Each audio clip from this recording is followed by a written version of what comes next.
World Development Report, a World Bank Group flagship report. Public disclosure authorized. Mind, society, and behavior. Spicy. Can I just make a prediction? USAID has a division called Social and Behavioral Change. It's not a full bureau. I think it's within DRG, the Democracy, Rights, and Governance. Yes, social and behavior change. Social and behavior change. This is the kind of the equivalent of like digital MK Ultra type stuff that I talked about a lot in the censorship industrial complex. I mean, all MK Ultra was, I don't want to say all, but I mean, the stuff that gets a lot of loud megaphone amplification is the stuff like psyoping a particular individual to become an assassin and using drug-induced, LSD-induced pain and trauma training to get them to believe something radical and take part in a radical movement or carry out some act of primitive violence. But a lot of it was just on social and behavioral change, how to get someone on side, how to get someone to pursue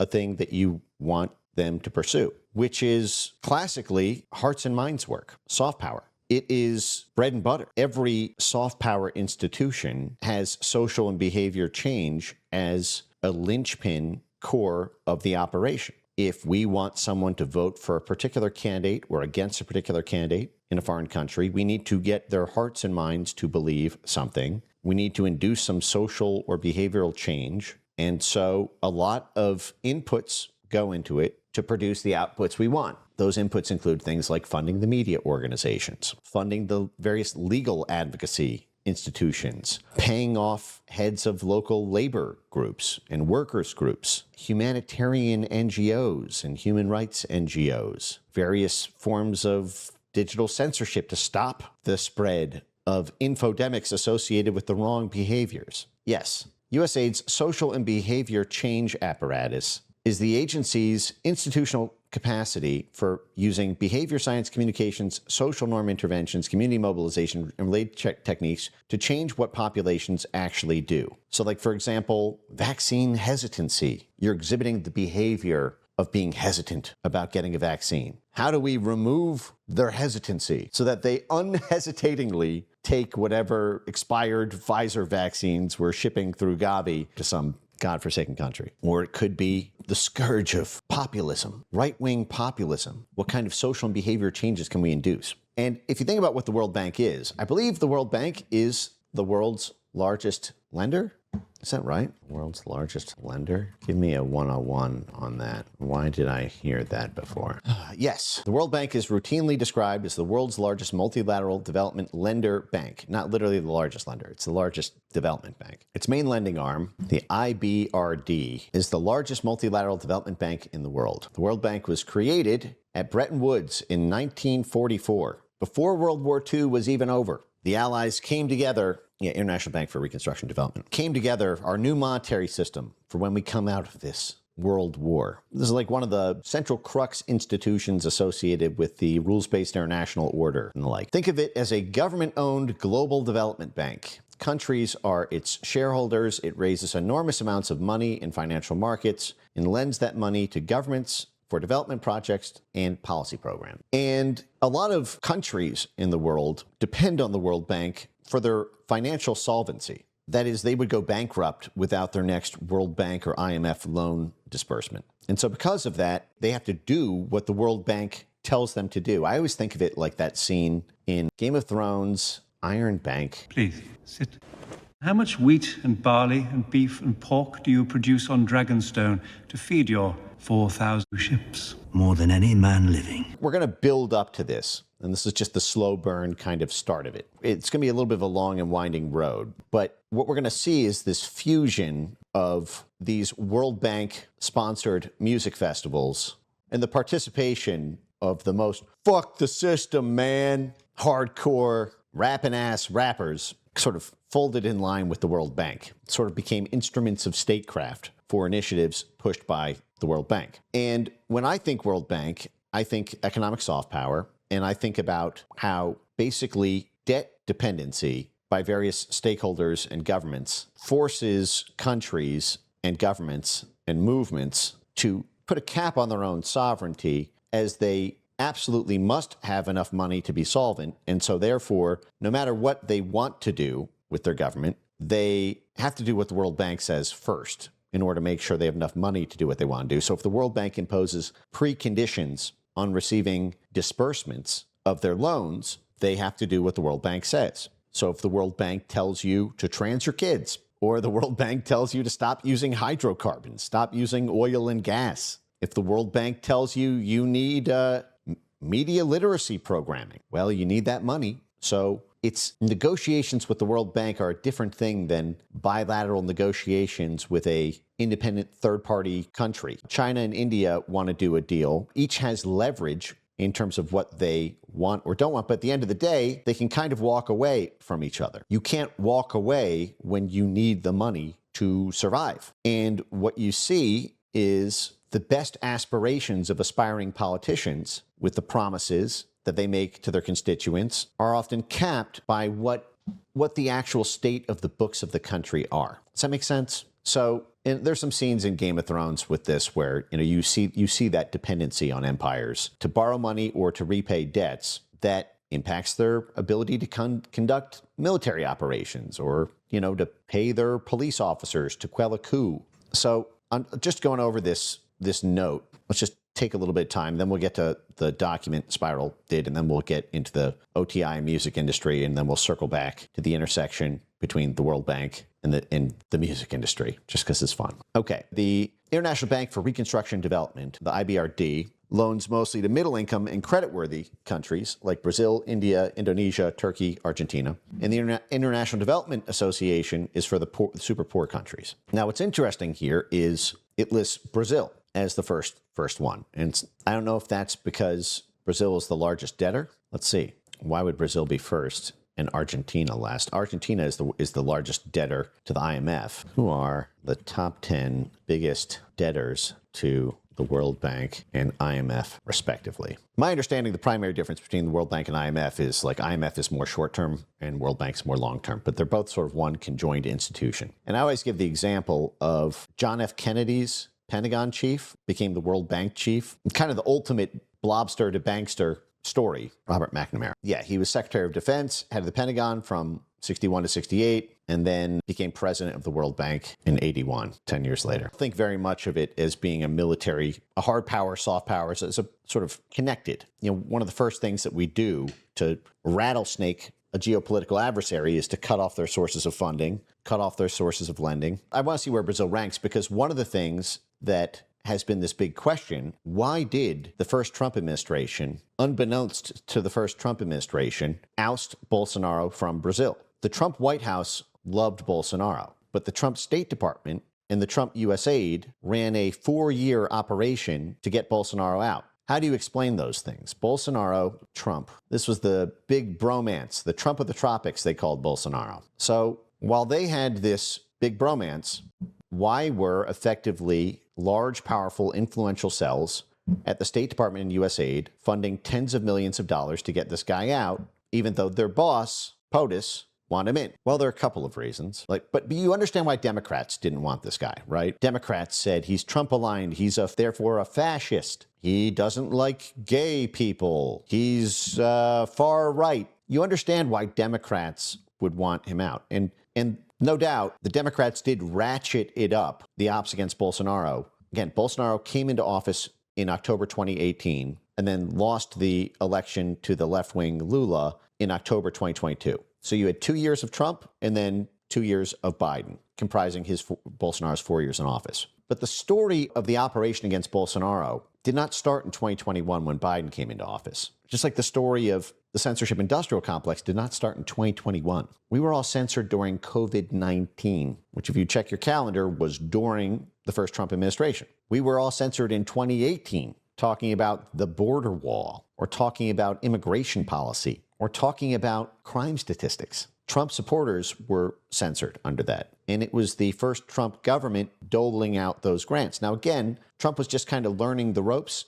back then, I think, of how the bureaucracy worked, the inner circle, the sort of newly ascended sort of MAGA insiders just got their hands on government for the first time, trying to figure out how to fly a jet engine, asking ChatGPT while the plane is going down. They're like playing the hardest level of flight simulator, having just gotten their driver's license and never having flown a plane. And so the system was running laps around them. The FBI sicked a special prosecutor under them. You had a Republican Congress that was all neocon. You had concessions that had to be made to them. And you had these agencies who just simply didn't tell the White House, didn't tell the National Security Council what they were doing. They were running their own independent foreign policy. But it wasn't just the Obama holdovers and careers doing it. There were certain institutional forces that wanted Bolsonaro out for financial reasons. Now, some of it had to do with the huge climate finance capability. Brazil sits on the Amazon and is, I think, under Lula, announced this $1.3 trillion climate finance program, which basically juices every hedge fund invested in green energy. But you also had a large conflict between Bolsonaro and the IMF. In December 2021, the government of Brazilian President Jair Bolsonaro entered a public conflict with the IMF, resulting in Brazil dismissing the IMF's representative in Brasilia. So this is the World Bank's identical twin, short-term finance identical twin. Brazil sacks IMF office, cut diplomatic ties with the IMF. So you're going to have a lot of banking interests who are pissed. This is one of the reasons, this is one of the things I used to talk about with Milei, and I know Elon and I have slightly different opinions about that. And look, I generally like Milei. Seems like in some sense, a breath of fresh air, but I'm not naive about it. If you remember, I did this spot the op. You're falling for an IMF World Banker trap if you think Milei is shutting down Argentina's central bank is based. Remember, we did like 3 streams on this, where I was making the argument, although I love capitalism and abhor socialism, communism, cautious optimism is perhaps more appropriate than unfettered fanboydom until the results are seen, because there's another reason that the austerity in Argentina may be happening, which is that Argentina is the world's largest debtor to the IMF. And one of the things that the IMF and World Bank impose on countries is austerity, cuts to social benefits and cuts to public expenditures so that those funds can pay back the IMF and the World Bank. And this is, I suppose, the liberty of a financial institution to do, to impose its terms because it needs its money back. But it's a complicated portrait. You could be saying that you're doing this because, yay, capitalism, but you're not doing it to promote capitalism. You're doing it because bankers have told you that you owe them money, so stop paying for programs for your own people, cut those programs, and pay us. So that money doesn't go back to the people, it goes back to the banks because of a back channel conversation between the banks and the candidate running for office. And that microcosm is a macrocosm of all kind of political opposition development work on every policy issue. But on the money issue, it's just very, very clear. You owe this money. Your government owes this. Your country owes this money. You want to run this country? Do you want all of the NGOs that are financed through our financial web to back you? Or do you want them to back your opponent? What will you do for our banking interests? And so you dog and pony show for the bankers. I mean, this is what Biden did before he ran for office. He had to get the seal of approval from Larry Fink, the head of BlackRock, if you guys remember, in 2019 before he announced his candidacy, when he was hemming and hawing. And then he finally met with BlackRock. They said, we'll support you. He goes, okay, all right, I'll run for president. You don't think BlackRock laid out a couple asks? This is a big thing. USAID loves this. When they do donor coordination to get all the big private philanthropies to contribute, they'll have a section in every BCL, every one of these clearance memos. What are our asks to them? What are we asking them to do? Put up money, promote this policy, promote this opposition movement. Now, getting back to this. Okay, top 10 largest debtors to the World Bank. Okay, so Brazil is number 8. So it owes a lot of money. Yeah, and Argentina owes the most money to the IMF. You'll note also, all of these countries are places where we were running ops. India, the DNC side of the blob, was running all sorts of ops to get Modi out of office. Just curious, could there be an opposition candidate who promises to pay more money to the World Bank? Could that be part of the destabilization? Remember the Greta Thunberg farmers' protests, PR firm notes that were posted stupidly on Twitter, just uploaded like the whole Google document of those India farmer protests from like 2021. Google Jigsaw descends on India to get misinformation censored. The 35,000 Hindu accounts that were censored by like the Stanford Internet Observatory and CISA in the Twitter files and the Atlantic Council? All right. I said, write me a primer on how the World Bank exerts economic soft power. Give me 3 vivid historical examples of this. How the World Bank exerts economic soft power. The World Bank is best understood not simply as a bank that finances dams, roads, schools, and power plants, but as one of the world's most important transmitters of economic policy ideas and institutional models. I remember this. I don't have the screenshot on Big Mama, but I've got it on one of my other computers. I remember going to the IMF YouTube channel. I'm sure I could use Gemini or something to sweep for this, but like IMF, they have an official YouTube channel, and I think the video was called like Foreign Policy. There was this IMF video where I listened to them talk about how they were proposing that basically countries should not be able to vote on their own foreign policy. That like, what can the IMF do to push a new kind of democratic norm that populations can vote to change things in terms of their own country's domestic policy, but people should not be able to vote on, and heads of state should not be able to change their country's foreign policy. And they were doing this in conjunction with this idea of austerity in promoting cuts to public spending to pay back the IMF. It was like, how can we make the idea of not being able to vote your way around what we want a precondition to lending out money to us? How can we close the bear trap around the legs of every country? And that left a pretty deep imprint on me. It's going to take me too long, I think, to find it. But all right. Its influence, the World Bank's influence, comes from an unusual combination of 3 things. Money, expertise, and legitimacy. I don't know if I agree with that. Definitely the money. I don't know about expertise. I think it's just the NGO plex around it. A developing country's finance minister may need World Bank financing, but the relationship frequently goes considerably beyond receiving a loan. World Bank economists may diagnose the country's problems, recommend reforms, fund consultants who help design these reforms, and then finance the government while it implements them, while measuring whether the reforms are working, and then publish indicators that tell investors and other governments how the country is performing. Okay, now this is the secret sauce in here. So you need money. You really, really do. You need that money. And they're not like JP Morgan Chase, who's like, well, are you credit worthy? Yes or no. They go, you need our money? Well, we don't know if you are credit worthy or not. You're a middle-income country. You already got some debt. You're a very low-income country. We would give you money if you change yourself. Change yourself for me. Reform thyself. You want the funds? You got to go through reforms. And who doesn't love reforms? Ain't we all reforming every day? How bad could a reform be? So you need the money. And instead of saying, well, listen, you have a credit rating of 750. You have a credit rating of 650. Get your FICO score up to 800 and we'll give you the loan. No. What the World Bank will do is they'll say, oh, you need money, do you? You really, really do. You need that money. What they'll do is they will then go into a huddle with all of their banker friends, team of bankers. They'll go into a conference room. They'll go into their NATO style, how I learned to stop worrying and love the bomb style thing. And it'll be all bankers in here. And at the table will be heads of major commercial banks, hedge funds, private equity funds, alternative asset funds, big swinging dick Forex speculators, and they'll go, Brazil needs money. Just spoke with the finance minister. They need $10 billion.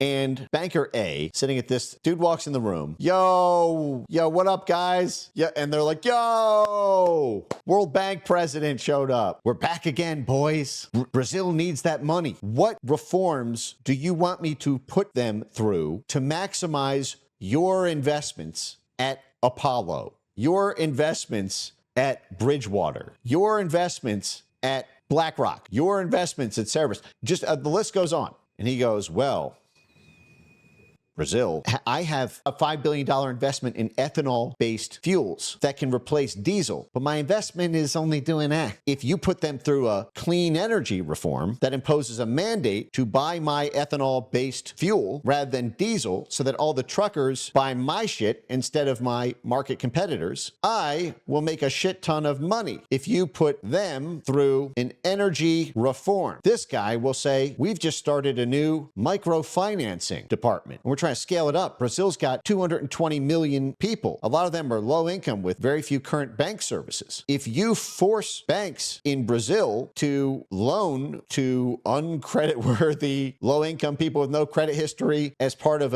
access to banking for poor and indigenous populations, then our new division here at BlackRock or here at whatever bank, name it, will capture that market and we'll make billions of dollars. So put them through like a capital access reform. And this one will say, well, listen, we're long on publishing services. We're invested in the education space. We're Pearson. We do all the textbooks and curriculum. If you have them go through educational reforms, then that opens up a whole new market for all our shit. So the World Bank then goes back to the finance minister, goes into the other boardroom and goes, so you say you need those $10 billion, right? This is our World Bank president for the moment. And let's just call this Brazil's finance minister. Well, if you want our $10 billion, we're not just going to ask for $10 billion worth of collateral, i.e., if you don't repay us, we take your shit. We take your infrastructure. We take control of your ports. And they go, in addition to the collateral, because this is how a normal loan works.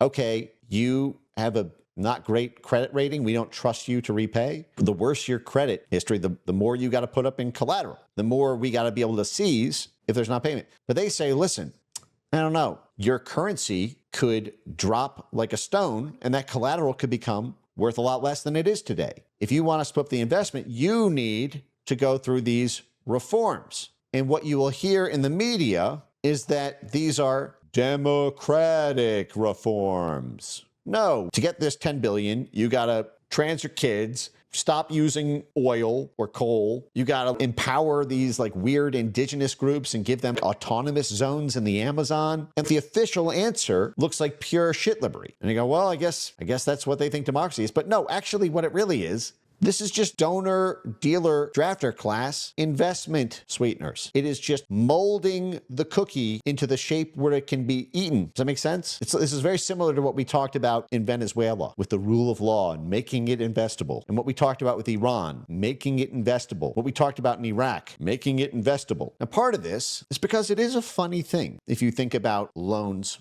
I'll tell you a funny story. I used to be a private equity and hedge fund. The practice was technically called private investment funds. And it was hedge funds and private equity funds and alternative asset funds. Big players for a big New York City law firm. And these loan agreements are like huge multi-100-page agreements. And I remember, I'm sitting there in my mid-20s and I'm looking at the revolving credit facility for movie companies. I did a little bit of movie finance, just as an example. And I got thrown on this deal because the firm had a pretty big entertainment division, but I'd been doing just private fund stuff, but I was kind of new. I was green to movie finance and how it all works. And I remember as a junior associate, I'm in the due diligence room, which is the Library of Alexandria. It's kind of like what I'm doing right now with the USAID files, except it's just about the debtor. The creditor's lawyers just reviews everything about the debtor. Its real estate holdings, its employment contracts, its corporate structure, all of its contracts and licenses and government permits. And do they all check out? Do they meet EPA standards? What's the expected liability of their current employment discrimination lawsuits and all this stuff? Because all of this is going to get folded into effectively the loan conditions, the interest and rate of return and all that stuff. And I remember coming across the template actor agreements. It was like a bunch of celebrities, because this was a movie deal here in this diligence room. And it was a bunch of template and model contracts with famous movie actors. And they all had these reputation clauses that the person is not allowed, if you're Tom Cruise and your public image changes radically in a way that makes the public hate you, you take like a strong position on a political issue that might cause the public to see you in a materially different light than it currently does. The actors are not allowed to do that. It's in their contract. They all had this reputation clause where I forget if it triggers a different payment waterfall or if it's like a straight breach of contract, but effectively the way it works is the actors have to cryogenically freeze the public image of them, or else it's either like a breach of contract or they are put on a track where they just make way less money because of it. They're not free to say whatever they want to say in front of a camera without it having contractual, hard material contractual implications for their career. Not like hypothetical, hey, maybe I'll get less likely to be booked for this kind of role, or hey, maybe The View won't want to have me on. No, it's like the contracts I've already signed, that I signed like 4 years ago, preclude me from telling you my opinion about this matter unless it is exactly what the counterparty to that contract I signed wants me to say. And I remember seeing that and being like, oh, well, that explains everything. That's why they all are these cookie cutter actors. Maybe they are not all one cookie cutter monolith of opinion, but they're just contractually obligated to form one unitron voice. But it puzzled me. Like I understood financially why that would be imposed, but I didn't understand really the economics of the movie industry that would get that clause to be so normalized. Then I started getting deeper into the lending world because we, the law firm, represented the lender to these movie production houses. And as it turns out, movies are a risky business. Unlike a barrel of oil, movies are not a commodity product, and it is super fucking hard to predict how much money your movie will make. This is one of the reasons predictable blockbuster series, for the past 15 years of my life, there have been more sequels than original movies, it seems. If one movie is good, they'll make 12 of them. Well, there's obvious reasons for that have to do with just if it worked before, it'll work again. But there's another reason having to do with lending, which is that lenders,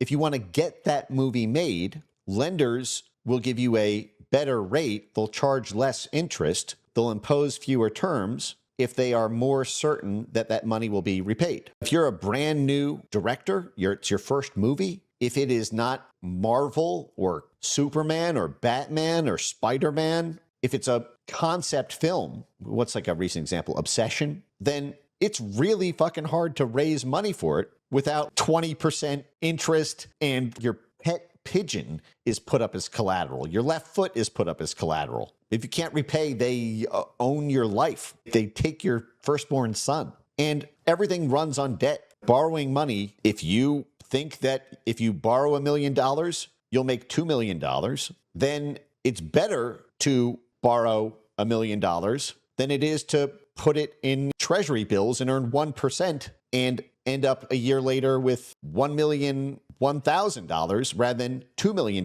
if you just borrowed $1 million and then paid it back or whatever, right? And all of your competitors in the industry are borrowing money to make bigger and better shit. So you need to get in the borrowing game if you want to compete with the market. So what that does is that makes what you do not what you want to do as a movie house, but what you need to do in order to qualify for the loan to be able to build out big shit. And so you can, but in this case, the idea here is just coming back to our other image, the way this is justified versus the way it actually works are very different things. Here you have in the back room, this lady, because this is what a World Bank president does. And it's very similar to what USAID does. And they're kind of one conjoined beast, or at least economic soft power is one aspect of what USAID does, whereas World Bank is kind of a pure play economic soft power. But what happens is this World Bank president will walk in here and all of the bankers will draft, donor, drafter, dealster class. They will draft off of the reforms that the banker imposes on the prime minister or the finance minister. And you will see two PR campaigns run to justify this shakedown, which is that, well, brand safety, democratic norms, the investors won't invest in your country unless you trans your kids. So we don't trust you to pay back the loan. We can't be sure that the collateral will maintain its value. So we're putting you through these reforms both because it's the right thing to do. Don't you know it's a democratic reform? But we also want to make sure that your country is investable, that these guys I just talked to who want to make money off of your country's policies will actually invest money into making more money off of work around your country. So they're sort of getting it at both ends. Does that make sense? The World Bank is not an island. The World Bank sits in this island of bankers who all have a seat at the table, whether formally or informally, whether as revolving door, they're in, they're out, they go back and forth. One week I'm at BlackRock, 1 week I'm at World Bank, 1 week I'm a consultant while I'm also working this other thing. I'm on the advisory board. And then where do you think the World Bank president is going to go? If he does a good job to make money for them, he'll make a shit ton of money with these people when they repay the favor in kind. But you are making the country investable. You're making it, you're opening its butthole.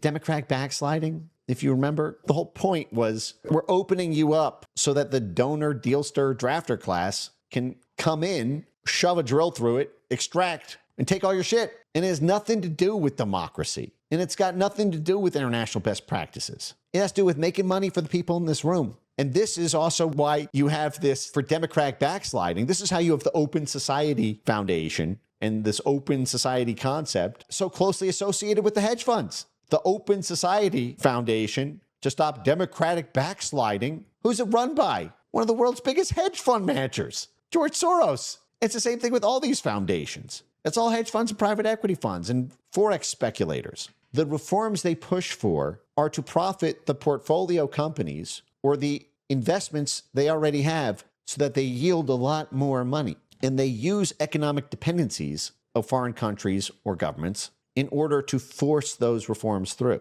All right. So this is like a long hour prelude to this thing here, which is on Mind, Society, and Behavior at the World Bank, 2015. So basically, this, I imagine, is going to be a 237-page USAID-style social behavior change about how to basically get populations to agree to do what the World Bank wants it to do, to make it more investable for the financial stakeholders investing in the development of the country. Let's see. Overview. Human decision-making and development policy. 3 principles of human decision-making. Psychological and social perspectives on policy. Yeah, again, this is how to get people to support reforms. How do we get a population to support the reforms that we're imposing on that population's elected finance minister? Because if the finance minister says, okay, I'll do it, but then everybody riots in the street because they're like, what? Why are you transing our kids? Why are you saying we can't use gasoline? Why did you create a racial autonomous zone for indigenous people in this already semi-Balkanized ethnic enclave of our country? And if the people revolt and kick that person out and put in a populist or destabilize the country because of it, then the finance minister can't go through with the reforms, i.e. can't make money for the donor, drafter, dealster class in the back room. So how do we get the people on board? If you remember, probably the cleanest analogy to this is that Minerva Initiative grant that we went over, which gets back to this connection between the World Bank and the Pentagon. I did this thread a couple years ago. Here's a thread on the War Department's Psychological Operations Social Science Research Program, the Minerva Initiative, and its connection to the censorship industry. A lot of people may look at the following social science research grants and wonder, what the heck is the U.S. Department of War doing funding all of this? It's odd enough that the government is spending tax dollars, but why the Pentagon specifically? Weaponized conspiracies. How to stop conspiracy theories. The social construction of martyrdom. And I'll post this thread for people who want to see. Why is my bank gay? John Tory says. The cognitive side of counterinsurgency. Infodemic, all this stuff. Climate change and alternative governance. Why is the PSYOP Research Center of the Pentagon funding climate change and alternative governance psychological manipulation methods? Awarded in 2022 under Biden. Remember, climate finance is one of the biggest financial fields for DNC megadonors. George Soros, Bill Gates, Tom Steyer, they're all hugely overinvested in the climate finance side. This project answers key questions about how different actors contribute to or impede climate governance, our control over a government's energy policies, and how different actors in a society compete or cooperate as governors, and how these connections impact actors' legitimacy and authority, and how civilians interact with them and attribute responsibility, negatively or positively, to climate hazard management. The Pentagon, which, if you remember, in our Milton Friedman series, he said, keep the Department of Energy, but fold it under the Pentagon, because the Pentagon is how we procure our energy resources. You wonder why Gary Kasparov was getting Milton Friedman awards from the National Endowment for Democracy. Department of Education. Abolish. Gone. Energy. Abolish. Housing. Except that energy ties in with the military. Well, then we shove it under defense. The So first he says abolish the Department of Energy. DJ, play that back. Abolish. Department of Education, Abolish. gone. Energy, Abolish. So first he says abolish, and then he goes, oh shit, but all of the oil companies who love my work and who I slosh through their whole network, we've been mutually reinforcing each other for 30 years, they need the Department of War to secure their markets. Exxon has no market if there's no U.S. military securing their oil fields and imposing its will on foreign countries so that ExxonMobil gets access to their oil reserves. So actually, I said abolish because I'm libertarian, but actually we do need that. But it's really a military thing, the Department of Energy. So tuck it under, keep it, but make it a sub-agency of our Department of War. Except that energy ties in with the military. More so than State Department negotiations with the counterpart. Hey, will you give us all your oil? How about no? Okay, how about we fly in with SEAL Team 12, use a discombobulator weapon on your presidential palace, and we kidnap your prime minister in the dead of night and threaten to do that to the next person in the chain of command unless you give us all your oil. Okay, fine. Take 100 million barrels of our oil. The Department of Defense is who got all the raw materials for Chevron and Exxon and Phillips Conoco and Shell and BP and all the other big oil companies. And what do you think those DOD officials are going to rotate into and make 10 times more money when they're done with the Pentagon? They'll go straight to board seats at Chevron and Condoleezza Rice and all these people. Nikki Haley. I mean, you name it. Let me keep going with some more of these grants. But the Pentagon's doing the same thing. What kind of climate and energy reforms do we need to put people through? And they're funding. How do we structure our programs? How do our program development officers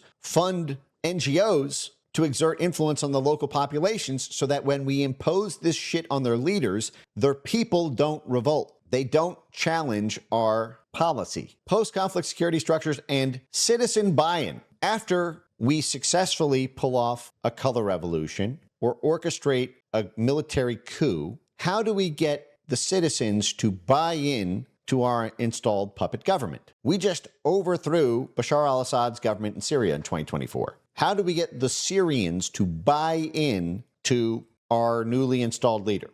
We are trying to regime change Iran. How do we get citizen buy-in? If you remember, we spent about an hour and a half last stream on this very question when we went over Ahmadinejad and we went over Mahmoud Ahmadinejad, who is being cultivated secretly by the Israelis as someone who the citizens would buy in on, but they had to orchestrate these like sham academic conferences to whisk him out of Iran to be able to read him into the plan. Citizen buy-in under Reza Pahlavi, son of the Shah, would be very low because the Iranian people fucking hated the Shah era. Citizen buy-in under Patrick Bet-David, don't know, probably better than the Shah, but maybe not. And Patrick Bet-David declined being the president of Iran. Well, how about someone they already know, like, and trust, but who will implement the policies that we want? Well, they like him now. Will they like him after he starts implementing our democratic reforms? And Iran's oil is owned by Chevron and Exxon and Shell and BP and not by the Iranian people. This psychological operations research project seeks to understand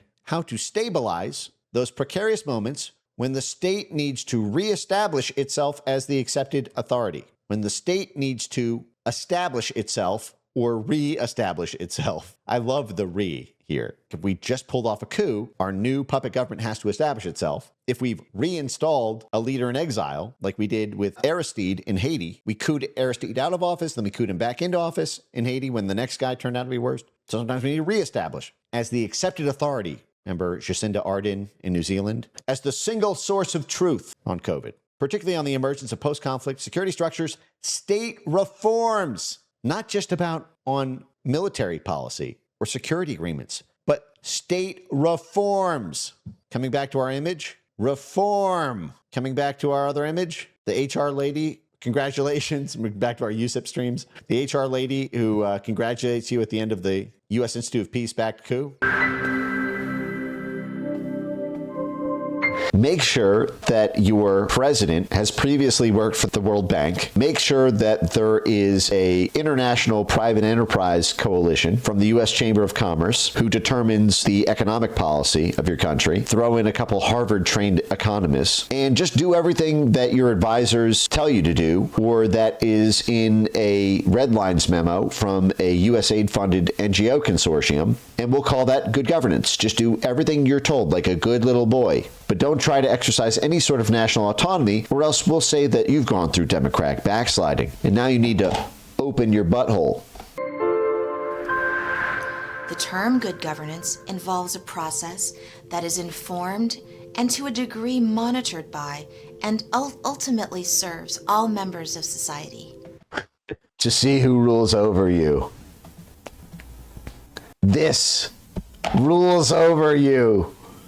Your brand new government installed in an 18-month street campaign where the truckers are blocking the roads and the railway union is blocking the highways and the unemployed people and the youth are blocking the city streets. Then they surround the Parliament building and they set everything on fire. You have a new government, and now you need to be told what your new government can do by this.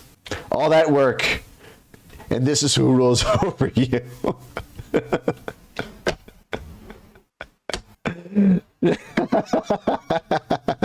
This HR lady just tells you exactly all that work to get a new government. All that work. All the people dead. All the people who've gone bankrupt. All the people who've lost their jobs. All the institutions, all the buildings have been burned to the ground, all at the end of the day, to have this HR lady tell you exactly what your new government can and can't do. You can't sign this oil deal. You have to privatize this company. You have to sign up for this indentured servitude IMF loan. You have to sign over your oil to Chevron. You have to let Pizza Hut into your fucking country just to plant all the mom and pop shops. You need to let Walmart in. This is going to give you your little good governance, good boy checklist. It refers to a level of accountability and transparency. Accountability. Accountability to the U.S. Institute of Peace. Accountability to the CIA. Accountability to the State Department. Once you've been good little pawns and you've gotten us what we want, a power vacuum that we can fill with a puppet president, now we just need to make sure that the puppet president stays a puppet. Great. Here are the state reforms you need to put in place. And every single reform is going to redound to the profit of some donor, drafter, dealster who will lean on the president and his advisors. If you want more of our donor money, if you want to get in on our deals, do this in Syria, do this in Libya, do this in Iran. But how do we get the citizens to buy in to our bilking of their money by the imposition of these state reforms? How do we get citizen buy-in to the government policies being imposed by the banks and the diplomats? That is what I presume we're going to encounter left, right, and center in this 237-page World Bank tome on mind, society, and behavior. All right, now let's get to the substance of it. Part 1. All right. Biases, thinking socially, social preferences, the influence of social networks. Uh-oh. Disinformation alert. Social norms, mental models, the roots of mental models, the effects of making an identity salient. Mental models, psychology, early childhood development. This is where we're going to have these educational reforms. This is part of how you have these new democratic memory laws, like Spain. Spain has made it illegal to praise the Franco, like the 1930s right-wing Franco movement, kind of taking the Holocaust denial laws in Europe and turning it to Franco genocide denial kind of thing. And so kids are like not allowed to speak positively or be told anything remotely nice about the fascism versus communism, about the sort of hard right side of the fascism versus communism conflict that played out in Spain. So basically just putting the thumb on the press of communism. And this is where you're going to get into like education and early childhood development, household finance. This is where we're going to get to these microfinance things. Productivity. Okay, how to take control of the business sector. Health, how to force everyone to buy Pfizer. Climate change, here we go. How to get people to basically buy portfolio companies of Breakthrough Ventures and Tom Steyer funds and Soros funds. Interventions. Designing an intervention. Oh my God. It's all the same. It's just USAID. So again, remember what they call a censorship technique. It's called an intervention. Deboosting is an intervention. Demonetization is an intervention. Deplatforming is an intervention. Shadow banning is an intervention. Virality circuit breakers are an intervention. Click-through interstitials are an intervention. That is their word. Just like a coup is an intervention at Democracy, Rights, and Governance at USAID, right? We're intervening. This is not some academic thought experiment in the abstract trying to arrive at the answer of how mind, society, and behavior works in a country. This is how do we intervene to change their minds, behaviors in a country. Spotlight 6, why should governments shape individual choices? That's a great question, actually. Shouldn't the government respond to individual choices? Isn't that kind of what gives democracy its entire legitimacy? That it is elected by the people in order to serve the people, not that it is selected by a bunch of bankers in the background and then uses the people's own money to change the people so that they support something they wouldn't ordinarily support? Well, when you understand that in these foreign countries, and a dynamic of this plays out in every country, whether or not they're a small, tiny, third world, low GDP country, or whether it's elements of this in the United States as well. When you understand that in asking this question, they're abandoning the democracy framework. Why should governments shape the choices? Because the World fucking Bank, who's commissioned this 237-page report on how to PSYOP people, knows that the policies it's imposing on the governments are not going to be easily digested and swallowed and supported by the people the government is supposed to serve. So you have, just to open up a quick Photoshop, you've got a government and its government insiders that are subject to, just to keep it simple, two very different sources of pressure. You have a government and its various insiders who have to look after their own personal interests and careers. And you've got two sources of carrots and sticks, pleasure and pain. One is bottom up from the people, the voters, who exert bottom up pressure during election season and through media and social media and press scandals throughout, who exert bottom-up pressure on the government and specific government insiders. And then you've got top-down pressure from the donor, drafter, dealster class, which the World Bank is kind of an ultimate clean example of. These are all major donors whose businesses and hedge funds and private equity funds and commercial banking drafts off government policy, takes advantage of, maximizes profits off of, which is putting top-down pressure. And so the government and government insiders who have to draft and implement and maintain successfully those policies, what you have is a conflict if the donor, drafter, dealster class perceives that the bottom-up pressure by the people will be too much pressure on the government. So the government is going to either not do what the donor, drafter, dealster class says, or they will start doing it to get the money, and then they'll kind of encounter opposition from the people and just kind of not complete it, not get it done, do it 25% of the way, and then just kind of say, yeah, we're getting to it, we're getting to it, we're getting to it. If you remember, that is exactly, this is the perfect segue into what we talked about last week in our OTI, Office of Toppling Governments, office at USAID. Let's just pull up this report real quick. We're back here. I'm just going to take a shot in the dark. 51-page document. This was written in 2002 after USAID orchestrated the regime change of Slobodan Milosevic in Yugoslavia and successfully broke Yugoslavia into like we created Kosovo wholesale. And then we just broke Yugoslavia into its various ethnic balkanized standalone countries. If you remember, the people who pulled off the coup, Otpor and Das, these are the opposition movements who formed this coalition government, were all on USAID OTI payroll, and they literally said point blank, without OTI, the democratically elected government would not have been overthrown, coming from Otpor's executive board. And as we saw in these documents, literally USAID OTI, the Office of Transition Initiatives, toppling governments, literally listed the purpose of the USAID program was to overthrow the democratically elected Milosevic government. And look, I'm not even opining on Milosevic qua Milosevic. But the fact is he was democratically elected, and we did overthrow him using fake philanthropic operations masking covert intelligence operations. As we covered last stream, for those who didn't get to it, this is a USAID document on usaid.gov. You can see that it says usaid.gov, who in 1997, 5 years before this report was issued, had as phase one, initiate support to opposition to the democratically elected government. And then we started bombing Serbia, bombs over Belgrade. Phase three, intensify opposition support to the government. Phase four, we got the government to topple not by getting the people to vote for a NATO puppet government, but literally in a orgiastic supernova of violence where our USAID-funded rioters surrounded the parliament and set it on fucking fire. They find thousands of presidential ballots pre-marked for Milosevic.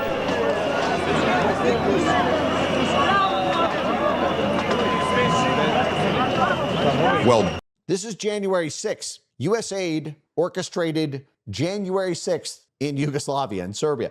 They broke the windows. So after surrounding with a USAID-funded mob, they broke the windows. They say they found all these ballots for Milosevic. You don't think some USAID OTI guy didn't come in there with a box just to get that visual? Yeah, they were just chilling right there in the Parliament building. Breaking the few windows Yeah, we just broke a few windows and set it on fucking fire. Something no one on January 6th did. The smoke that you saw for like 20 minutes on January 6th were police smoke bombs. No one set any shit on fire. Everyone stayed in the velvet ropes. But we successfully used terroristic violence to oust the democratically elected government, to then make it investable for a bunch of Wall Street and London bankers and corporate interests by putting the newly installed puppet government through democratic reforms. So I am just going to take a shot in the dark. Without having run this exercise before, I'm going to run a Control F, because this document is about what now, okay? We have successfully, OTI, USAID,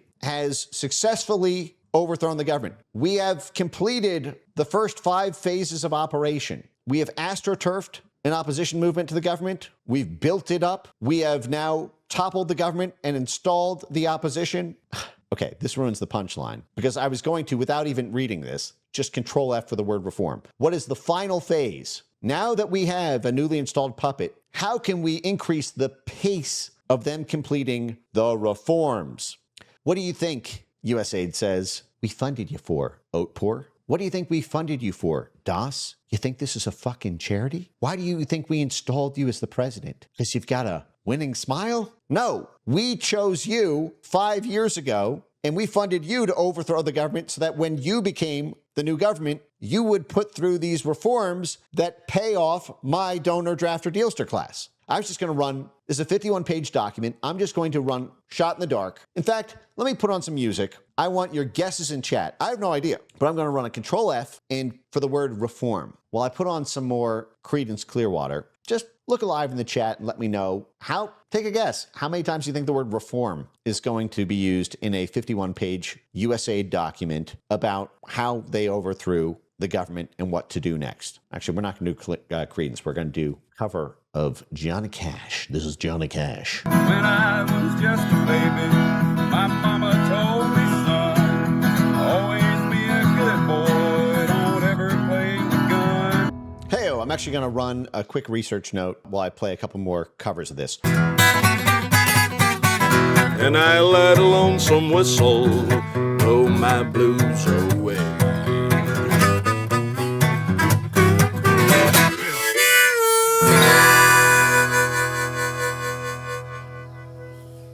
So I'm running a research note right now because just off the top of my head, I remember a bunch of World Bank alums being chosen as the finance minister of a bunch of post-USAID coup operations, where they literally put in someone from the World Bank in the new government to implement the reforms to profit the donor, drafter, dealster class who bankrolled the revolution. And you see this in the donor coordination emails at USAID in their Rent a Riot programs. USAID had a large number of programs that were literally just straight Rent a Riot programs. Funding street protests, boycotts, sit-ins, protest marches, storming of federal buildings, funded both by USAID directly and by a web of about 15 to 20 corporate philanthropies and large foundations whose board and officers were hedge fund, private equity, big business people. And there are just so many of these emails and documents and files of where the donors, they get the activists and the street protest organizers to basically implement what the corporate donors of the USAID program want into their policy planks that they're demanding in these street protests. It's like, hey, grassroots revolution organizer in Chile, you want $45 million in USAID money? Well, you got to do what the corporate philanthropy of the George Soros hedge fund says to do. And it's so explicit. And again, that's only possible to get payoff for that financial investment of the Soros family hedge fund. It's 501c3 influence arm. There's only a payoff for the hedge fund if they implement the reforms. The whole reason we backed the coup in the first place. So here was my question. How many times is the word reform used in the CIA wing of USAID's What Now that we've overthrown the government, and what is the role for OTI now that OTI has accomplished its objective of overthrowing the government? So let's just say reform. 56 times in a 51-page document that isn't even nominally about reforms. The first 5 phases of the operation were to overthrow the government. Now we're in phase 6. Should we still have this covert CIA apparatus inside the country now that the CIA has achieved its job? And their answer is a resounding yes. Actually, we should keep the cloak and dagger political manipulation apparatus in order to use those same tactics to pressure the politicians to implement the reforms. The same apparatus we used to pressure the previous politicians to step down, we are now going to sick on the very puppets we just installed in order to get them to step up the pace of opening the country's butthole to make more money for the donor, drafter, dealster class that financed the coup in the first place. 56 times in a 51-page document. The whole purpose of the coup was not because we gave a flying fuck about human rights abuses or Milosevic oppressing his own people. I don't know. It's hard for me to pierce through the propaganda of whether that's true or false. It very well may be true. It may be only partially true. It may be only microscopically true or not at all. It's hard for me to pierce through the propaganda without becoming a PhD in the true history of Yugoslavia. I don't know the answer to that. But what I do know is the reason we orchestrated the coup there was not because we gave a flying fuck about any of that shit. It was not the retail reason sold in newspapers. It was because of this, so that we could have a more pliable partner in the government, one of our own, a puppet that we installed, who would go through this and implement this. You don't see us doing this in Saudi Arabia. Actually, you did see the Biden administration flirt with doing it, but then they killed Jamal Khashoggi, who was their, at least according to Snowden, the sort of Biden admin emissary of that. Maybe a story for another time. But that's also because Saudi Arabia had become an enemy of the Biden administration for a number of reasons. But leave that aside. What I'm saying is this is the whole purpose of the CIA USAID coup craft, is to get to this end state of the reforms that would hand over the country to these people. And this is why on that famous Victoria Nuland fuck the EU phone call, where they picked Yatsenyuk over Klitschko, is they said, if we put in Klitschko, yes, he will be loved by the people, so the government and the people will be in unison, but Klitschko is a nationalist. He was very useful for us to exploit Klitschko to overthrow the previous government under the idea of Ukrainian sovereignty against Russian influence. But the problem with Klitschko, Vitaly Klitschko, is he's a little too pro-Ukraine. He's loved by the people, and he's going to respond to what the people want. But we didn't organize this coup because we gave a flying in 2014 Ukraine, because we gave a flying fuck what the people and the voters of Ukraine wanted. We did it because there's $14 trillion worth of minerals to be exploited, and $1 trillion worth of gas, and hundreds of billions more in terms of transit fees and geostrategic and wheat and agriculture and arable land and shale, Black Sea access and military contracts. We did it for this. So even though a nationalist was useful to orchestrate the coup, and we sort of led him on in our talks that we would back him to become the newly installed head of state. At the end of the day, backstab, we put in Yatsenyuk because we knew Yatsenyuk was a Herman Van Rompuy style technocrat who was not bound to the people. He would do what the donor drafter dealster class wanted. So we used a nationalist, rah, Ukraine, fuck Russia. Yanukovych was working with the Russians, even though he signed 2 $10 billion deals with American oil companies. Not enough. He was useful for the coup, but we thought, he might not do what the World Bank and BlackRock and Apollo and a Paul Singer fund and a George Soros fund or whatever, he might not turn over. He might respond to the hearts and minds and behaviors of the people. So he might not implement the reforms that give us the return on investment for investing in the coup that got them into the government. So they say, thank you for your service, Vitaly Klitschko. How about mayor of Kiev? Don't you love Kiev? It's the capital city. It's where all the action is. Hey, Prime Minister? No. But how about Zoran Mamdani's job? The Zoran Mamdani of Ukraine. How about that? It's not quite POTUS. But look, you'll be more with the people every day. And you see this everywhere. Like, this is how you got this Herman Van Rompuy EU thing. Remember the Nigel Farage speech? You have the charisma of a damp rag. These are the people, the Herman Van Rompuys are who these people install in these positions. These people install Herman Van Rompuys rather than nationalists or populists. They love using nationalist and populist energy to orchestrate a coup, a democratic transition of government, a turnover of government, to create a power vacuum, to install a whole new set of people at the other side of the negotiating table with the donor drafter dealster class on what state policy and government reforms should be implemented. But a nationalist is going to side with this over this. Can't have that. What they want is a Herman Van Rompuy type who doesn't give a fuck what these people say, because their own financial and political futures are tied to this. And therefore, these people don't even really know who their own head of state is. Guy emerged out of nowhere and suddenly he's running everything, never goes on TV, can't remember his last name, but he's our president, I guess. And that's what Nigel Farage confronted throughout the whole Brexit fight of 2016. And this was 6 years before the Brexit vote. This is how long, what it took to get that populist referendum to actually generate the momentum. 6 years it took. We were told that when we had a president, we'd see a giant global political figure. The man that would be the political leader for 500 million people. The man that would represent all of us on the world stage. The man who... Because there's 500 million people in the EU saying, okay, we were told as soon as we get our new president of the EU, he would be this towering figure of history, to be a kind of head of state of the entire EU, 27 country, 500 million people, common body. But instead we got you. Who are you? None of the people, none of the voters know who you are. You were selected in the shadows by a bunch of hedge funds and private equity funds and banks, and you are coercing implementation of reforms by all of the EU member states that none of the people in these EU countries want, but the EU president is forcing them to implement at the behest of the financial interests of the donor drafter dealster class. Whose job was so important that, of course, you're paid more than President Obama. Well, I'm afraid what we got was you. And I'm sorry, but after that performance earlier that you gave, and I don't want to be rude, but you know, really, you have the charisma of a damp rag and the appearance of a low-grade bank clerk. And the question that I want to ask, that we're all going to ask is, who are you? I'd never heard of you.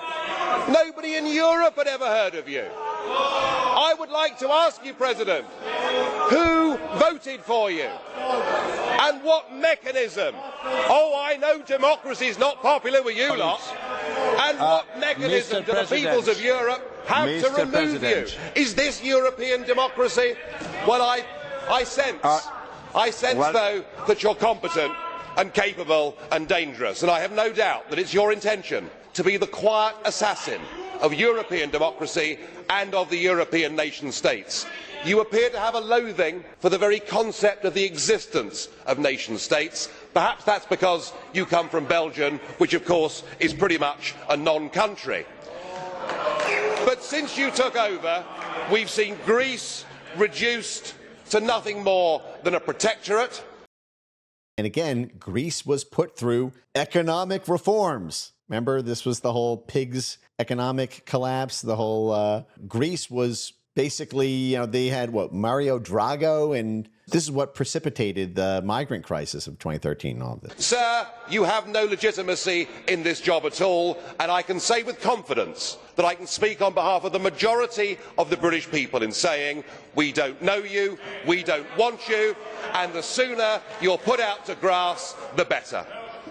Okay, what you just saw here in this speech is exactly what the World Bank Intervention Handbook to change mind, society, and behavior to get citizen buy-in for World Bank pushed reforms to profit donor, drafter, dealster class financial insiders is all about. It's all about stopping this. We have this intervention handbook in 2015 to stop this kind of populist flare-up that we saw in 2010 through that whole period and continuing to this day. This is what it looks like when there's bottom-up pressure. Now, look, Nigel's got his own flaws, and the implementation of Brexit was sacked very badly, but that was the thing this handbook is designed to stop. And that is the political faction that OTI, at the behest of the donor, drafter, dealster class, stays on post-coup to neutralize this faction. First, OTI works with them to get them against the bad government. But then once they install the good government, OTI USAID will turn against these people and back this newly installed government and protect them against the people through various political and Ministry of Justice type mechanisms, secret police, canceling elections, surveillance state, mass prosecutions, to protect the government and government insiders against the very people that backed those people into office. Basically, this exists to help these people betray these people. OTI Bosnia Award winner confessional. 1 minute. Okay, and you put the timestamp in here. Okay, so this is the OTI, the USAID, Office of Toppling Governments. How did a peacenik from California end up planning a war in Iraq? No! Rob Jenkins! Bro, I know you, Rob Jenkins. I've never seen his face, but I know his files quite intimately. So how did a peacenik from California end up planning a war in Iraq? Well, 26 years, that is a lot to unpack. So for today, maybe let's focus a bit on, I know you spent some time working on projects in the Balkans. So could we 78 views, Center for Peace and Conflict Studies. Yeah, center. Remember what centers are. And studies. You know what studies mean. Just from the description, Rob Jenkins served as USAID's assistant to the administrator for Bureau of Conflict and Prevention and Stabilization, CPS. CPS is who houses OTI. So USAID has the Bureau for Global Health, GH, for all of our medical industry GAOPS. We have DRG, Democracy, Rights, and Governance, which is the big color revolution, but it's a standard. It's a big bureau. We've got management, LPA, got all the regional ones, E&E for Europe and Eurasia, LAC for Latin American and Caribbean. We've got SEC for security. OTI exists within conflict and stabilization. And conflict stabilization is one of those things that puts you to sleep as an ordinary civilian with like a white collar job or a blue collar job. You're like, conflict and stabilization, I don't know, sounds legit. Conflict is when we induce a conflict, we induce a civil war, and we're backing one side of it. Stabilization is when we have won that civil war that we induced, and we are now trying to stabilize the government against the backlash of the people. This is a very nasty thing, and OTI is housed under there. And because it's its own special department, it's got its own special rules. He was the director of OTI under the Biden admin after being at USAID for like 25 years, worked his way up to be the head of OTI. They call OTI, in the description, the United States government's foremost political transition instrument. Isn't that an incredible description, by the way? Carried out operations in over 50 countries. There's only like 189 countries. So we have done this coup craft in over 25% of the countries in the world just through USAID's OTI. They say the Office of Transition Initiatives, USAID OTI, is the U.S. government's foremost political transition instrument. Notice how they don't describe it as USAID's foremost political transition instrument. And again, transition means toppling, removing one government and putting another government in. So it's not just USAID's foremost, it's the entire US government's foremost political transition instrument. Damn, political instrument, political. All right, let's see what he says here. maybe we can start with Kosovo, some of the work that you did there. So Kosovo. I created Kosovo. TI was very active in the Balkans starting in 1994, Bosnia, Croatia, some work in Kosovo before the war here. I was busy doing Dua Lipa, Kosovo. Things working on Africa. But in 1999, I'm terrible with my years, so it might be 2000. I was moved off by my bosses to help and then become the team leader for the Balkans. Now, going back to our timeline here, 1999 would put us at phase one. As we're ramping up phase one, initiate support to the political opposition. So he's in on the ground as soon as we start ramping up this CIA USAID operation. Okay, go on. At that point, OTI was doing a lot of work in Serbia with trying to oust Milosevic. Kosovo had been going on, but I was not part of it. I actually got my first big award at USAID, a group award for helping oust Milosevic. He was ousted 8 days after I started my job, but I got the award. I took it anyway. What? My first big break was a government contract to overthrow another country's elected government. The purpose of the contract to overthrow the government was achieved 8 days after I got the money, but I kept the money anyway. Why? Because of a couple things. This is why we love using OTI. This is why OTI just grew and grew like a mushroom cloud. Let me tell you a funny thing, a hypothetical. Hypothetically, if USAID had a program to overthrow the Viktor Orban government in Hungary in 2023 and had a program to oust the Trump-aligned PIS party, the right-wing conservative party in Poland in 2023. And because it looks really bad to have an Office of Transition Initiatives in country, because it's kind of a tell that we're trying to overthrow your government, we don't formally say we have an OTI branch there. Would you be surprised to learn if, hypothetically, there were troves of USAID documents proposing changes to the program cycle for that program so that it could operate like OTI outside of the normal program cycle? Because OTI is very special within USAID. See, to get $1 from USAID, a lot of things need to happen. I know it gives out a lot of money because so many organizations get grants, it looks like you want it slickety-split, but there's a lot of paperwork and a lot of committees and a lot of formal things that need to be done. You need to have the mission director, and you need to have the appropriate office head in Washington, have a country strategy. The grant has to be proposed in conformity with the program development officer. Each grant has to have a theory of change. It has to provide bullet points of all of the expected deliverables and outcomes associated with a successful change. And these are 5-year grants or whatnot. What happens if we just want to overthrow a country's government, but we can't put that in writing? And so what we think is best to overthrow that government changes on a moment-to-moment basis, on a day-to-day basis.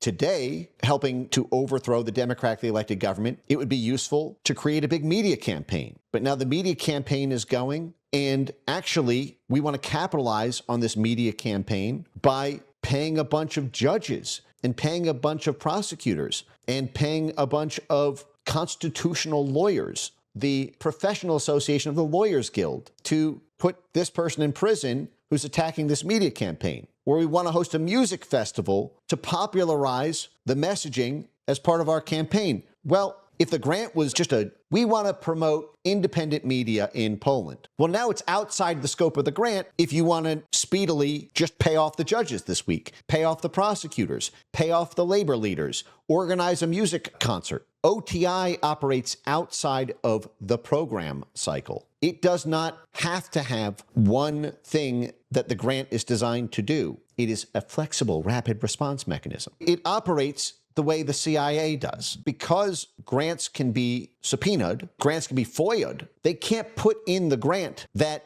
our job is to overthrow the government. They have to dress it up in lie language to disguise the real goal. So what OTI can do is it can just issue fast-moving new grants in 1 or 2 days every step of the way, so that every step of the way of the color revolution, They can say we were just supporting the Ministry of Justice's implementation of people-centered justice reforms. We weren't paying the judges and prosecutors and staffers to lock up our political opponents. No, we were doing it to ensure best practices for the Ministry of Justice in accordance with our definition of people-centered justice. Oh, we weren't funding the labor movements, organizing the street protests because we wanted to oust the democratically elected government. No. This was just a grant we decided to give to support workers' rights in the country. Oh, this grant that we issued the day before that to support the media was not to create a propaganda surround sound in the country to get the people to turn against their government. No, that was just that day we decided we just felt like funding the media. And it doesn't go through these layers of review like other USAID grants. It doesn't have a firm purpose or deliverable. It is not accountable in the same way that a long-term grant is. It doesn't have to articulate a theory of change. For OTI, it is presupposed. The theory of change is that by giving this grant, it will effectuate a transition of government to a new government. Do you understand? And so there is this envy in traditional programs to be able to have the authority to set its own rules and do whatever it wants, like OTI can do whatever it wants, just like the CIA can do whatever it wants. And what happens is OTI then works with all the other branches of USAID and embeds itself into the other teams, the same way the CIA embeds itself into the State Department. OTI was all over the censorship industrial complex, all over it. Internet censorship. Okay, here's an article by then head of USAID in 1997, the same year that OTI started the revolution in Yugoslavia. Without OTI, we could not have overthrown Milosevic. That very year, the head of USAID was John Atwood. Here is a quote from John Atwood explaining OTI. The Bill Clinton administration created OTI in early 1994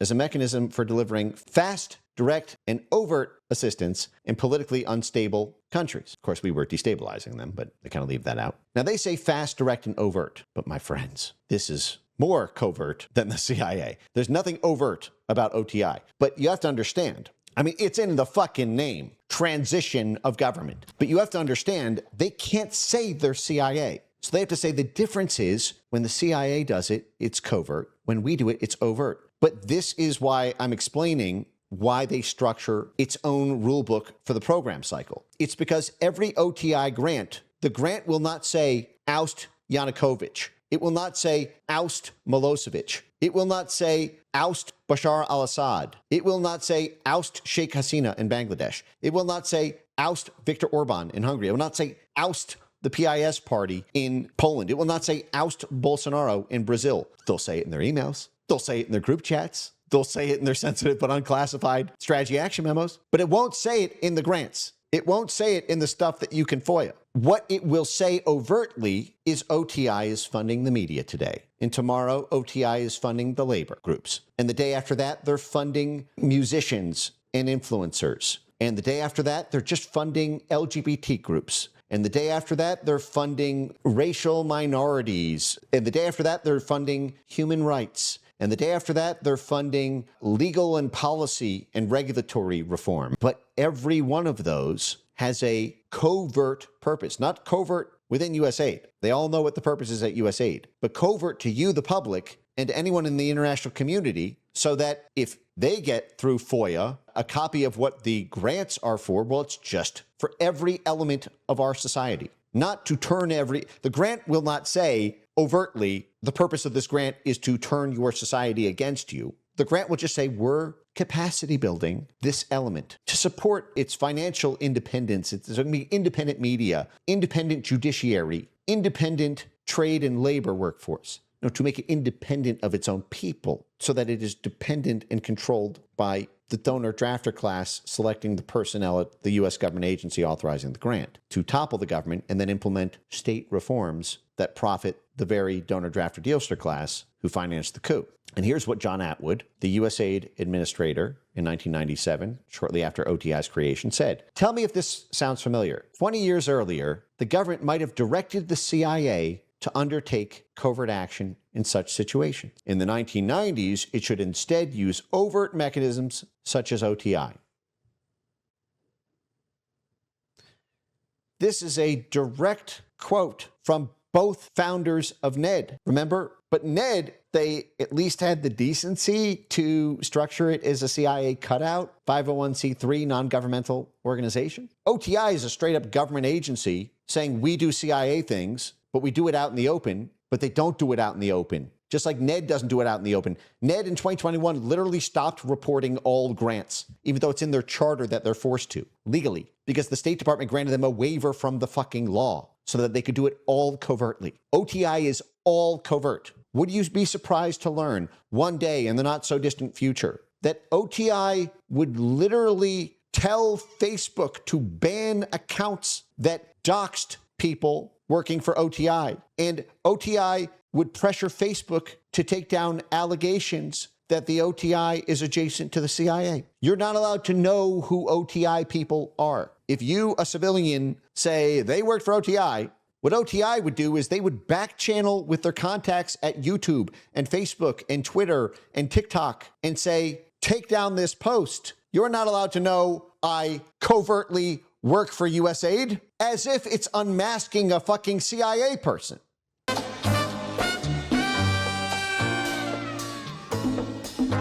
So what you have are two organizations that the general American public thinks of as a 501c3 charity, weirdly created by Congress and funded by the U.S. government, and also funded by USAID. And you have USAID with $45 billion.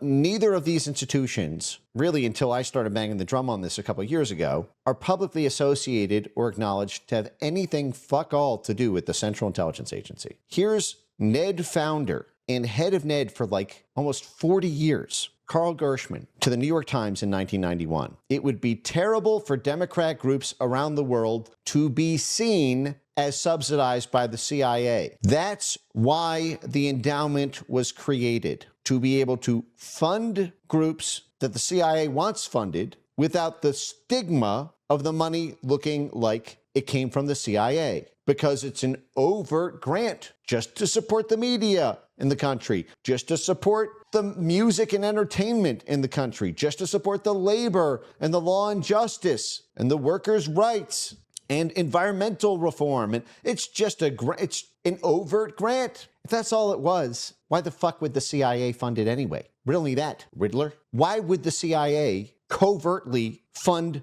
rainforest preservation? Last I checked, they're not the Environmental Protection Agency. Why would the CIA fund a workers' union, a labor group in a country? Last I checked, they're not the Department of Labor. Why would the CIA fund the media in a foreign country? Last I checked, they're not the U.S. Agency for Global Media. The CIA funds them covertly because their grants are not public like USAID's or like NED's is required to by charter until 2021 when that requirement was waived by the State Department. The CIA runs money to all those groups as a front for the true purpose of what those groups are being paid to do, which is to topple a government or to block the passage of a law or to convince a particular industrial set to give a contract to an American company versus a Russian or Chinese one. The environmental groups may be in the streets rioting with an environmental grant or the CIA funding an environmental group, not because the CIA cares about the environment or has in its charter or legal remit any concern for the environment, but because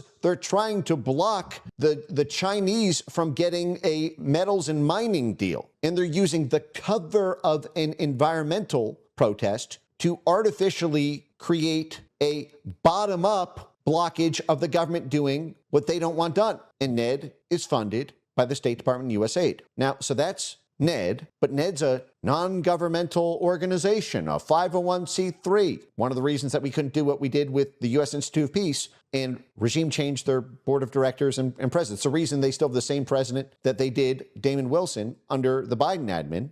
Damon Wilson replaced Carl Gershman, the guy who made this quote, in 2022, 2023. So take that quote from NED founder Carl Gershman. It would be terrible for Democrat groups around the world to be seen as subsidized by the CIA. That's why the endowment was created. The CIA used to run all these funds covertly in the 1960s, and it's been discontinued because it was terrible for those groups to be seen as subsidized by the CIA. Not that it's terrible for the CIA to do it, it's terrible for people to know they're doing it. The problem is, when people followed the money, there was no cover story that it was, and it came from the US government. When they followed the money, it would trace back to Langley, Virginia. It wouldn't trace back to Foggy Bottom. It wouldn't trace back to 12th and F Street. It wouldn't trace back to the Ronald Reagan building of USAID. Or to a nonprofit, to NED, which is on the same fucking block. And by the way, OTI is housed in the same building NED is. They live together. Now here's the head of USAID. Tell me the difference, okay? Again, it would be terrible for Democrat groups to be seen as subsidized by the CIA. It was terrible in the 1960s when the CIA got caught subsidizing them. That's why the National Endowment for Democracy was created, so that it wouldn't be seen as the CIA subsidizing them. It would be seen as a 501c3, nonprofit, independent nonprofit. Now here is the head of USAID. 20 years earlier, the government might have directed the CIA to undertake covert action in such situations. In the 1990s, he said this in 97. Carl Gershman said this in 91. So about 20 years earlier would be the 60s. About 20 years earlier would be the 60s. 20 years earlier, the government might have directed the CIA to undertake covert action in such situations. In the 1990s, it should instead use overt mechanisms such as OTI. It's the same picture. Corporate needs you to find the difference. There's no difference. USAID, which funds NED, it's a clean line. USAID says, typically, we'd use the CIA for this sort of covert influence work. But now we're going to use what looks like an overt grant to do it. And who do they give the money to? One of the Council of 8 elder umbrella groups. So the distributor of the money says, this is a CIA function, but we want to cloak it by fooling both the foreign countries we're operating in and the American taxpayers whose money we're using for this program. Because this is important. It's not just lying to foreign countries so they don't discover our covert operations. It's lying to the American taxpayers and telling them, oh no, we're not doing covert political influence. We're doing overt philanthropy. We are lying to our own people. Because if we told our own people, everyone in the foreign country would know. Then the gig is up. The whole artificial construct of running layers and layers of government agencies and bureaucracies funneling money to hundreds of NGOs. NED funds thousands of NGOs. And this Congress gave them the same level of funding as they had under Biden. USAID says, we're CIA. USAID grantees say, we're CIA, but we can't say it out loud. And this is how you have this intelligence state that encompasses every element of institutional society. NED works with the universities. NED works with Pfizer. Pfizer provided the seed funding for NED's in-house think tank journal Democracy. So now you got Pfizer being backed by the CIA by way of USAID global health programs, by way of NED doing these public health. That's what the grant says. What does the grant manager say? And that's kind of where I come in. And that's where all this trauma dumping I did in the first 30 minutes of this now 4-hour stream is what I need to show people. Because if this was truly a covert action, then explain that to the American people. We have a black budget. We have a classification system. It's covert. You're not allowed to know what groups we're funding in Iran. That's classified and being carried out by the Central Intelligence Agency. And you're not allowed to know because if we tell you, the Iranians will listen and they will go after those groups. And regardless of how you feel about the Iran war, I think everyone gets that at least. Okay, might disagree with the Iran war, but I get why you can't tell us which groups the CIA is secretly backing there. Yeah,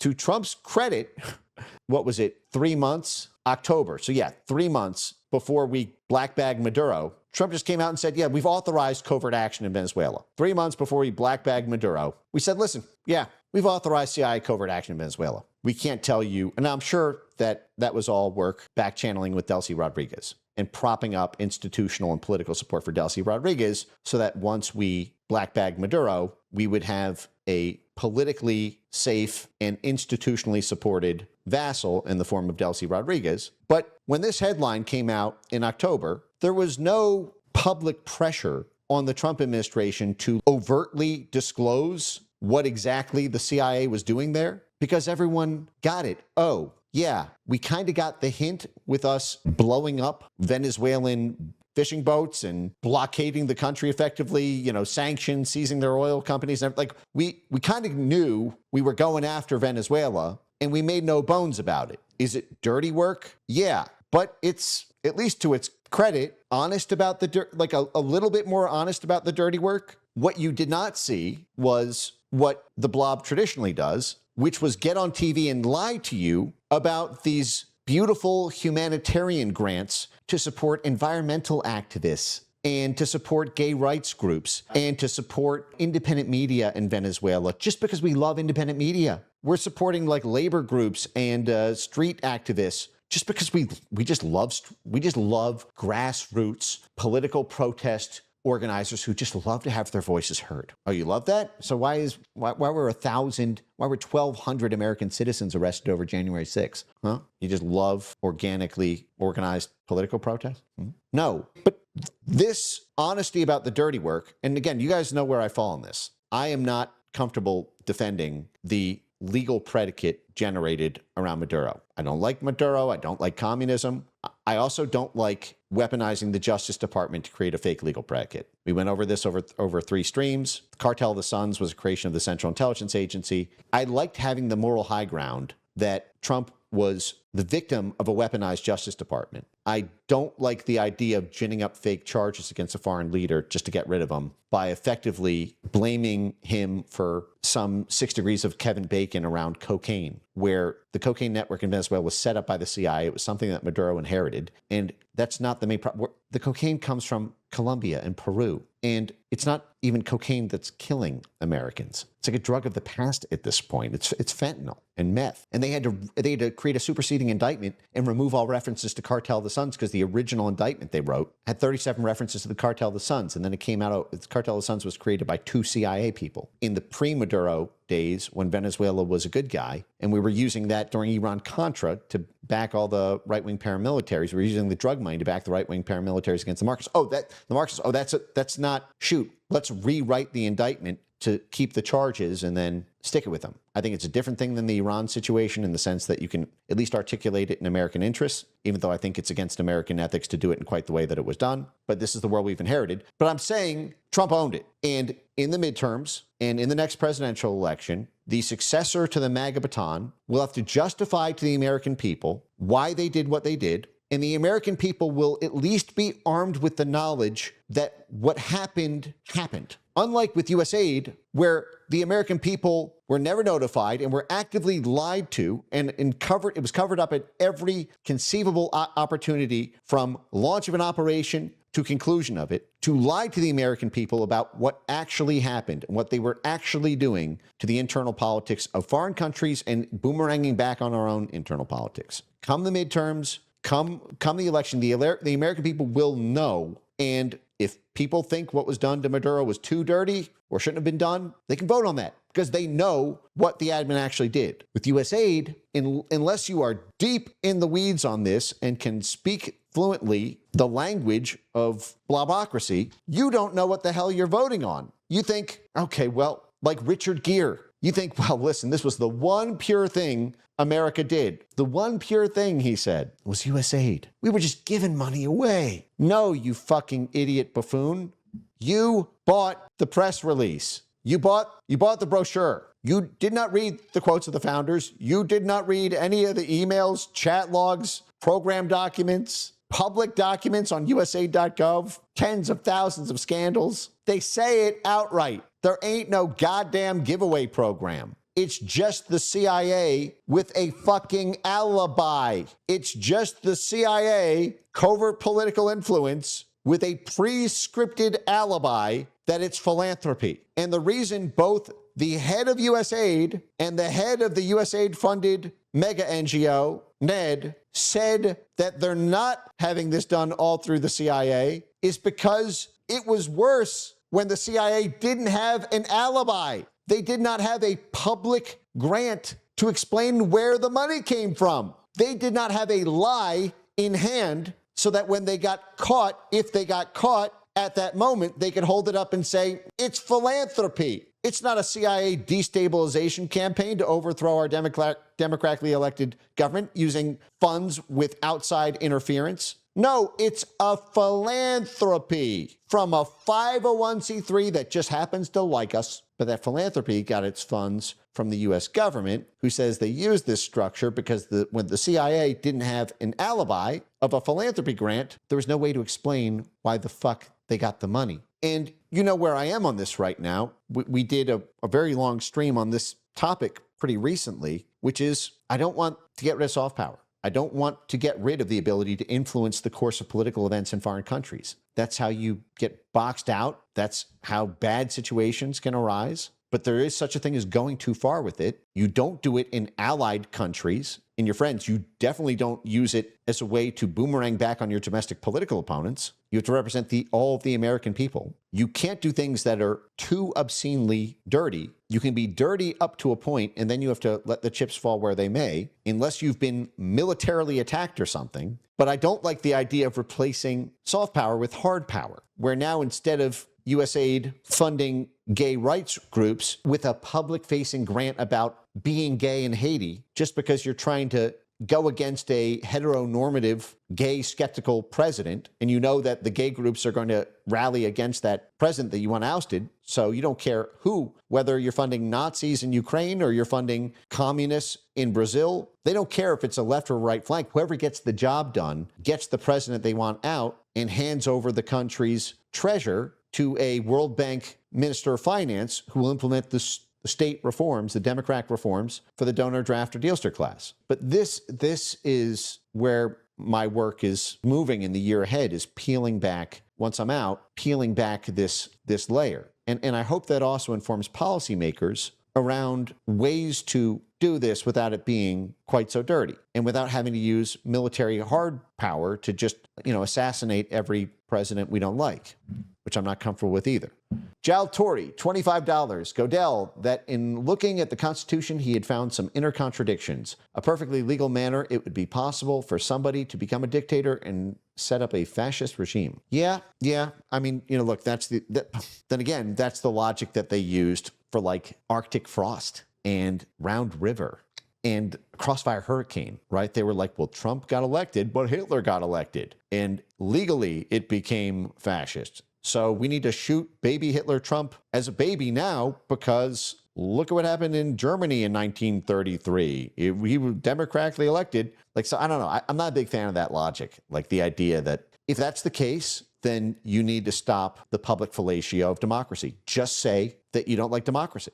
Get up as the State Department spokesperson or as the White House press secretary and say, we are doing this. We know that it is against every fundamental precept underpinning the idea of democracy because in this case, we don't like democracy. If you're going to do that, tell the voters you're doing that instead of lying and having Schrodinger's democracy, where democracy exists in this kind of weird superposition where when you need democracy to mean the will of the people as represented in a vote, then it exists. But when you need a government intervention to stop the people from being able to put the leader they want in, then it doesn't exist. And so you have a kind of quantum democracy. Depends on whether you're looking at it, whether it's being observed in one scenario or another, whether it actually exists at all. Let's do another music thing. There's a gray stone chapel here at Folsom. Inside the walls of prison, my body may be, but my Lord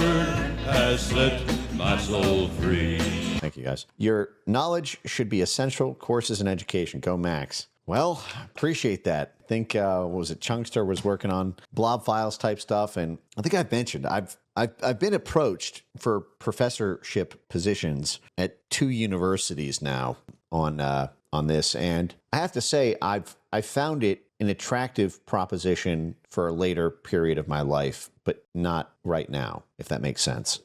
I enjoy it. It's one of the reasons this is like the favorite part of my week. I also find that the process of teaching is one of the best ways to learn.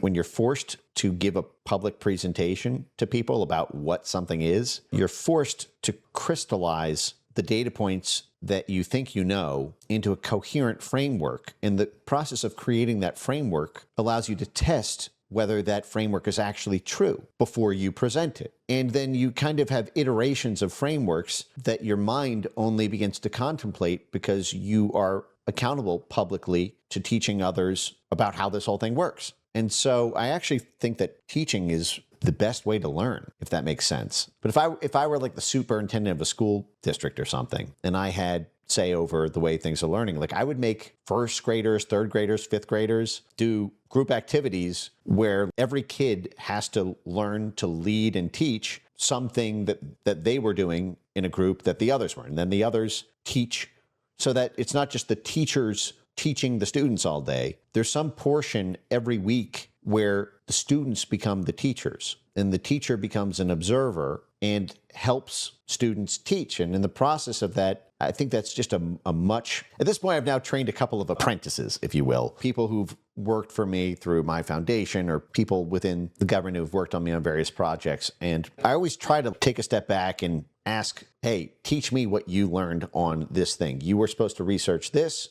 for our project. Teach me about it. And that process, I think, helps actually create a kind of cognitive buy-in to the project itself, because it converts passive listening into active responsibility. And the act of having some responsibility for conveying it actually creates, I think, a sense of buy-in to your investment to the topic or project itself. Does that make sense? Getting rid of fellatio of democracy in the class of parasites that feeds off its illusions is essentially the technocrat argument in a nutshell. Yeah, look, it is. And again, it's one of these things, dirty work, but honest about the dirty work. I think like Peter Thiel and some other types have kind of articulated, who's probably the best example of this? Moldbug, probably. Mencius Moldbug. He's sort of famous, infamous for sort of being anti-democracy. But you had that. In fact, there are all sorts of USAID documents about this phenomenon when democracy is the greatest threat to democracy.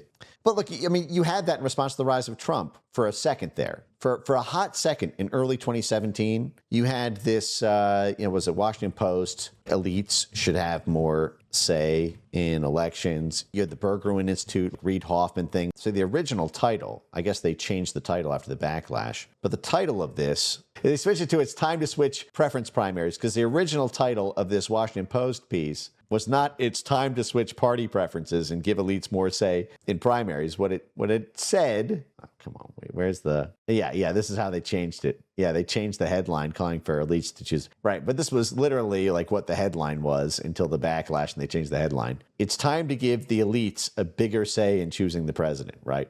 Now, of course, that was because Trump won, and they were like, listen, if Nikki Haley and the ghost of John McCain and Mitt Romney could have used some superdelegate trick like Hillary did to Bernie, they could have blocked Trump from ever running in the primary so that the people could not have even had the choice to vote for Trump. And then they wouldn't be angry about not having the leader they want, because they would have never known they had an option, because it's actually some shady backroom council of elder elites who get to pick whether or not you're even eligible to run for president. And this is like one of the things when Trump won in 2016 and early 2017, they were floating the idea of like a military council as part of this, so that anyone can run for president as long as they're cleared by a council of 2 people who are economic specialists and 2 people who are military specialists and 2 people who are human rights specialists, and like a Noah's Ark, island of misfit elite toys, where all of the institutions get to vote together about whether or not you can run for president, or whether you're like a national security threat were you to be elected. And so you can only choose from among the various candidates that make it through the process of elite filtration. Of course, if another country did that and we wanted to regime change its leaders, you better believe the first people on the ground would be USAID, OTI, and the National Endowment for Democracy funding a media surround sound about what an attack on democracy is, that the opposition candidate of their choosing was removed from the ballot. We should take to the streets and storm the Parliament building and blockade the railroads and do dead sit-ins at every major city center intersection, because they're attacking democracy by blocking our political USAID-funded political puppet. But the moment the wrong person wins here, these people, they're first in line to create the autocracy they said other countries had in blocking out their own puppets. Pick a lane or get mired down in schizophrenic talking points, which is what USAID ended up with at the end, which is why it was really hard for them in the first 2-3 months of USAID's closure to know what to say. They were really stun-locked until they glommed onto this AIDS thing. 14 billion people are dying of AIDS. Until they kind of came up with that and they cooked up some crooked Boston University story that quadruple counted syphilis and diarrhea deaths. Until they came up with that Boston University study, they were stun-locked in terms of a PR response to the USAID closure. None of them thought it was remotely possible. And I can tell you, like literally, even in the files, I've got these USAID people during the transition, the careers who thought they would be able to stay in and subvert the admin from the inside. They're like, actually, I read the Heritage Project 2025 on USAID, and it doesn't sound like it touches us. Yeah, it's fucked up Nazi shit. It's pro-Trump and it's heritage, but I think we're going to be able to keep getting away with it. Very high-level USAID people were saying that in December and January of 2024, 2025. During the transition, they thought they were completely safe, even though Trump won, because they were completely safe during the first Trump administration. Because they got to run their own parallel hostile foreign policy with no oversight from the White House. They thought it would be the same thing. And then when it happened, they were torn. If you remember, February, March last year, they were stun-locked when the shutdown was announced because they didn't know what messaging to go with. They were like, oh, but we fund all these philanthropic projects. And then Doge was posting just the usaspending.gov. Okay, here's $3 million for being gay in Haiti. Explain yourself. They're like, here's $10 million for transgender dance festivals in Bangladesh. Meanwhile, the DNC, it was just going through its internal audit with like, maybe we should back off the trans stuff. Maybe that cost us a bunch of voters. So they're like, do we want to defend that?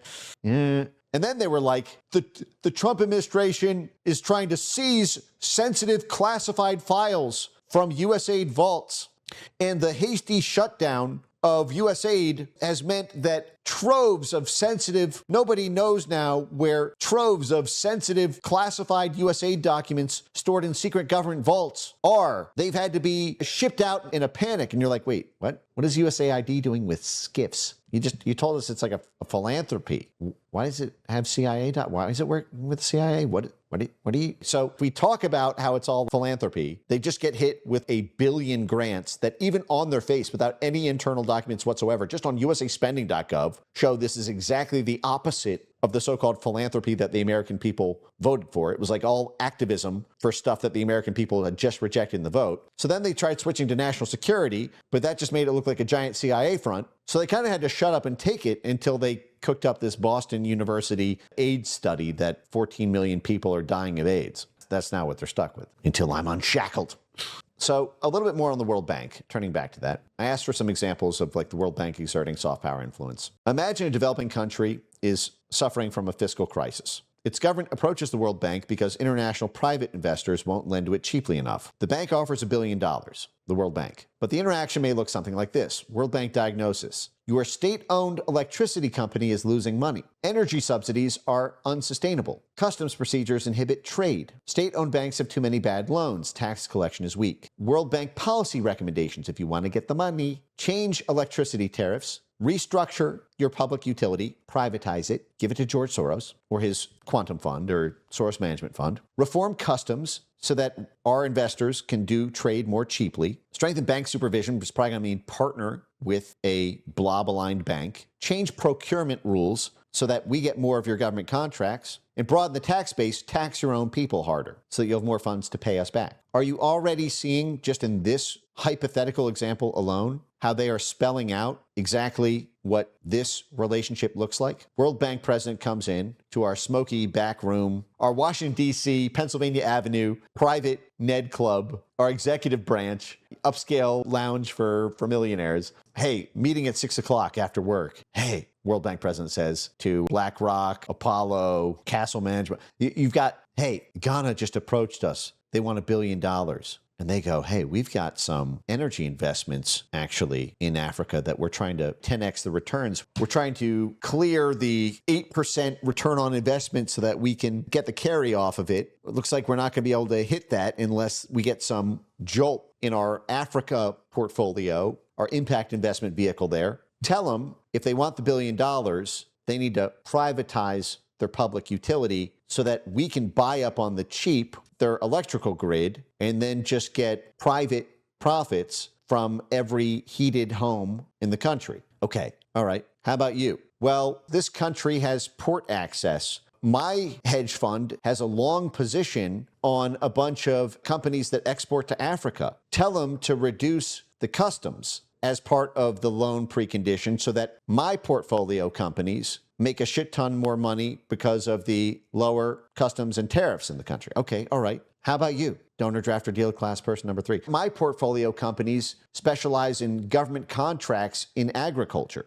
So tell them to loosen the procurement rules for foreign direct investors so that my portfolio companies that operate in Africa get gobble up all those government contracts. In fact, I got a consultant I can hook them up with to make sure that that consultant serves as a special envoy on trade or an economic advisor to the finance minister to make sure that that those contracts, for good governance purposes, go to my portfolio companies. Okay, World Bank president walks out, 7 p.m. meeting is with the finance minister of that country. It says, you want the $1 billion? Here are the reforms you need to implement.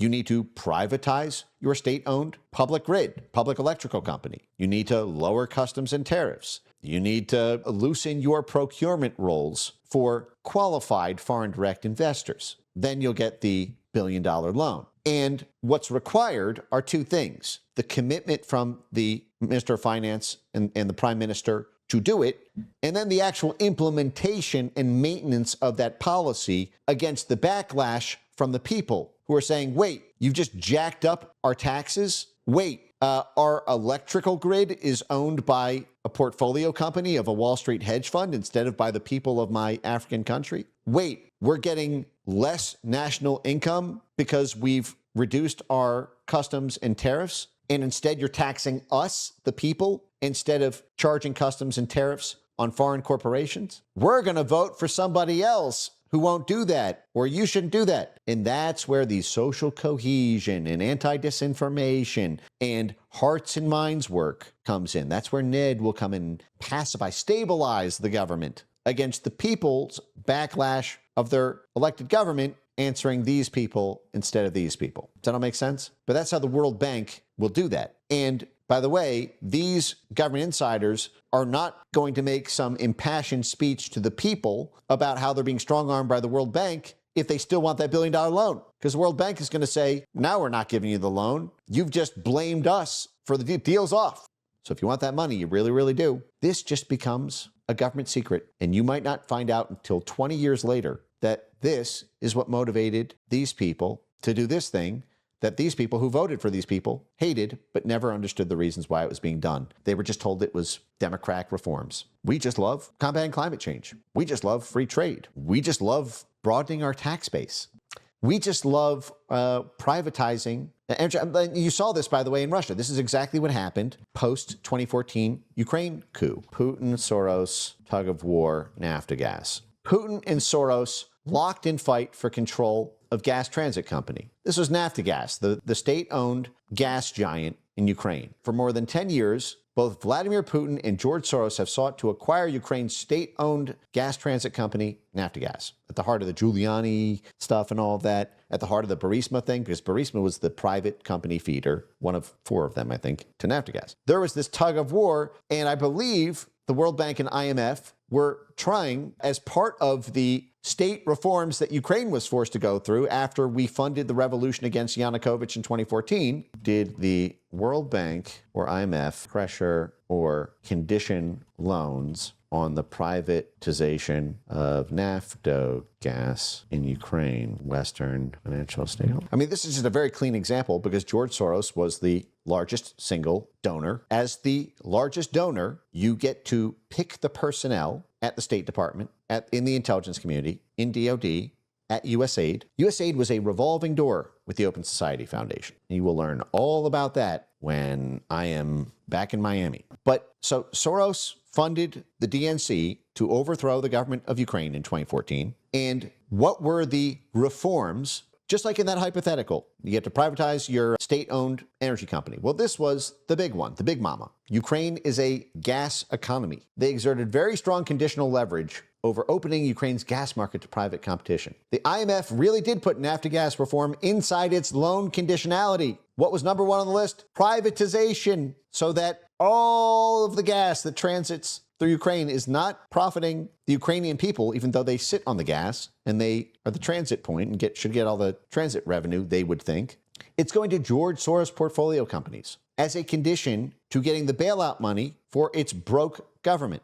And this is how you have the media contextualizing this as a tug of war between Putin and Soros. The idea was because this was transiting gas from Russia, and before we blew up I guess the Nord Stream pipeline was to Germany, but one of the reasons we blew up the Nord Stream pipeline was because it routed gas, it bypassed Ukraine, and now Ukraine was a good guy, and we wanted to, as we were privatizing Naftogaz, we wanted them to be the source point. This is why we pumped up Burisma, to have more endogenous gas in Ukraine, that Naftogaz, gone private, could then profit from selling to the European market. The IMF put Naftogaz reform inside its loan conditionality, had all these benchmarks for following through with it. And again, Ukraine is the largest, second largest, I guess, after Argentina, debtor. They owe all that money to the IMF. Because at the time, all the gas transit was starting in Russia, Putin had a lot of people on the board.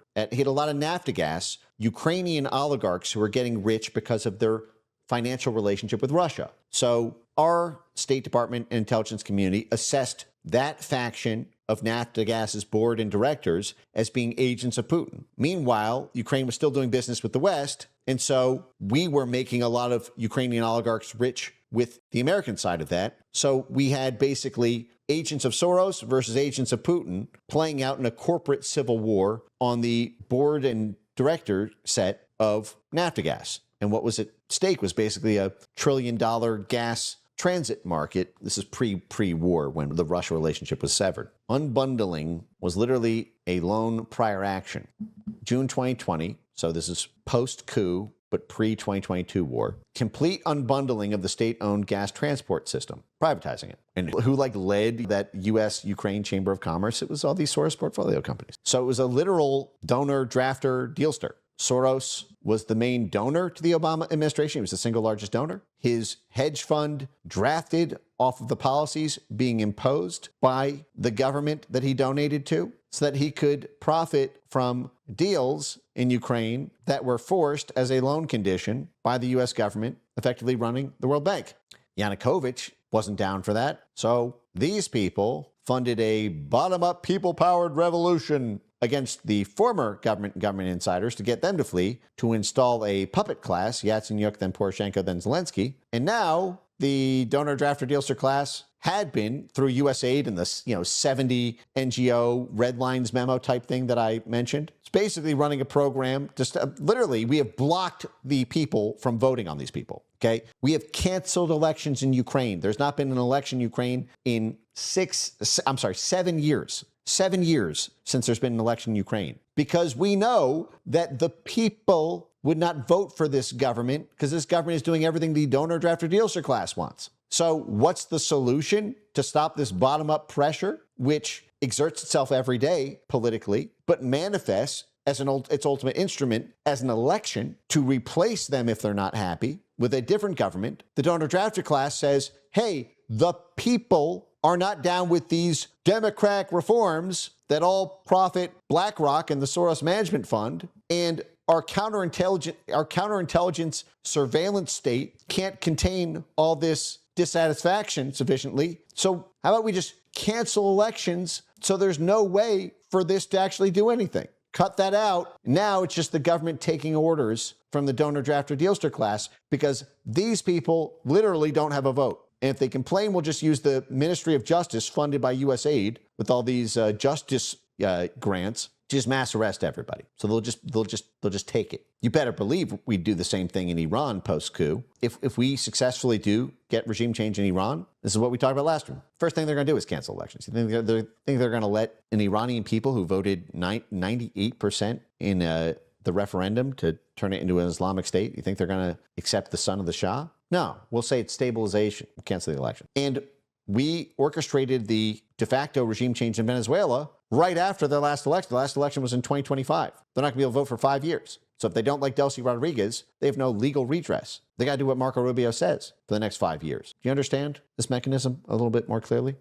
And this is part of how the World Bank and IMF work so closely with USAID. Because when USAID wants to run an operation, we go to information soft power, We go to all sorts of political soft power. We go to all sorts of sector, but we go to financial soft power. And that's where the USAID economic affairs folks will go to the World Bank and IMF and have them add these loan conditions to assist with an ongoing operation funding the street activists, the musicians, the entertainment industry, the media, the judicial class, the private sector, the NGOs. A couple more points on this. One sec here. Okay, so I asked if there is a recurring pattern of World Bank veterans moving into senior economic posts in governments emerging from basically USAID-backed civil wars. When we win, when our side wins a USAID-funded civil war, one of the first things we always do is we install a former World Bank guy to be the finance minister. That way, when this conversation takes place, they're like, yeah, Larry from BlackRock wants our country to reform, to loosen procurement rules. Yeah, I know Larry. In fact, I have a consulting firm that earns $10 million a year consulting for him. Yeah, whatever Larry wants. It's like, but wait, aren't you supposed to be representing Bangladesh's interest? Bangladeshi finance minister? And they go, no, I just parachuted in here 5 minutes ago. I was living in London last summer. I've spent some time in Pakistan, and I've got a great-granduncle who lived in Bangladesh. And so, yeah, I'll just take up this post in Bangladesh. But that way, we've got a friendly on the other side of the negotiating table who's not going to go all nationalist and say, wait, you're pillaging our country. They're going to say, well, it's not, listen, I have some ancient relationship to it, but it's not really my country. Yeah, I'll give away their shit. And it would be one thing if this was genuinely helping the American people. But what you see is when Trump won, we completely, this is why I call it Cold War 2.0. We defined populism as a threat to democracy. There was no authoritarian communist threat in these countries. There was no creeping communism across the world. There were not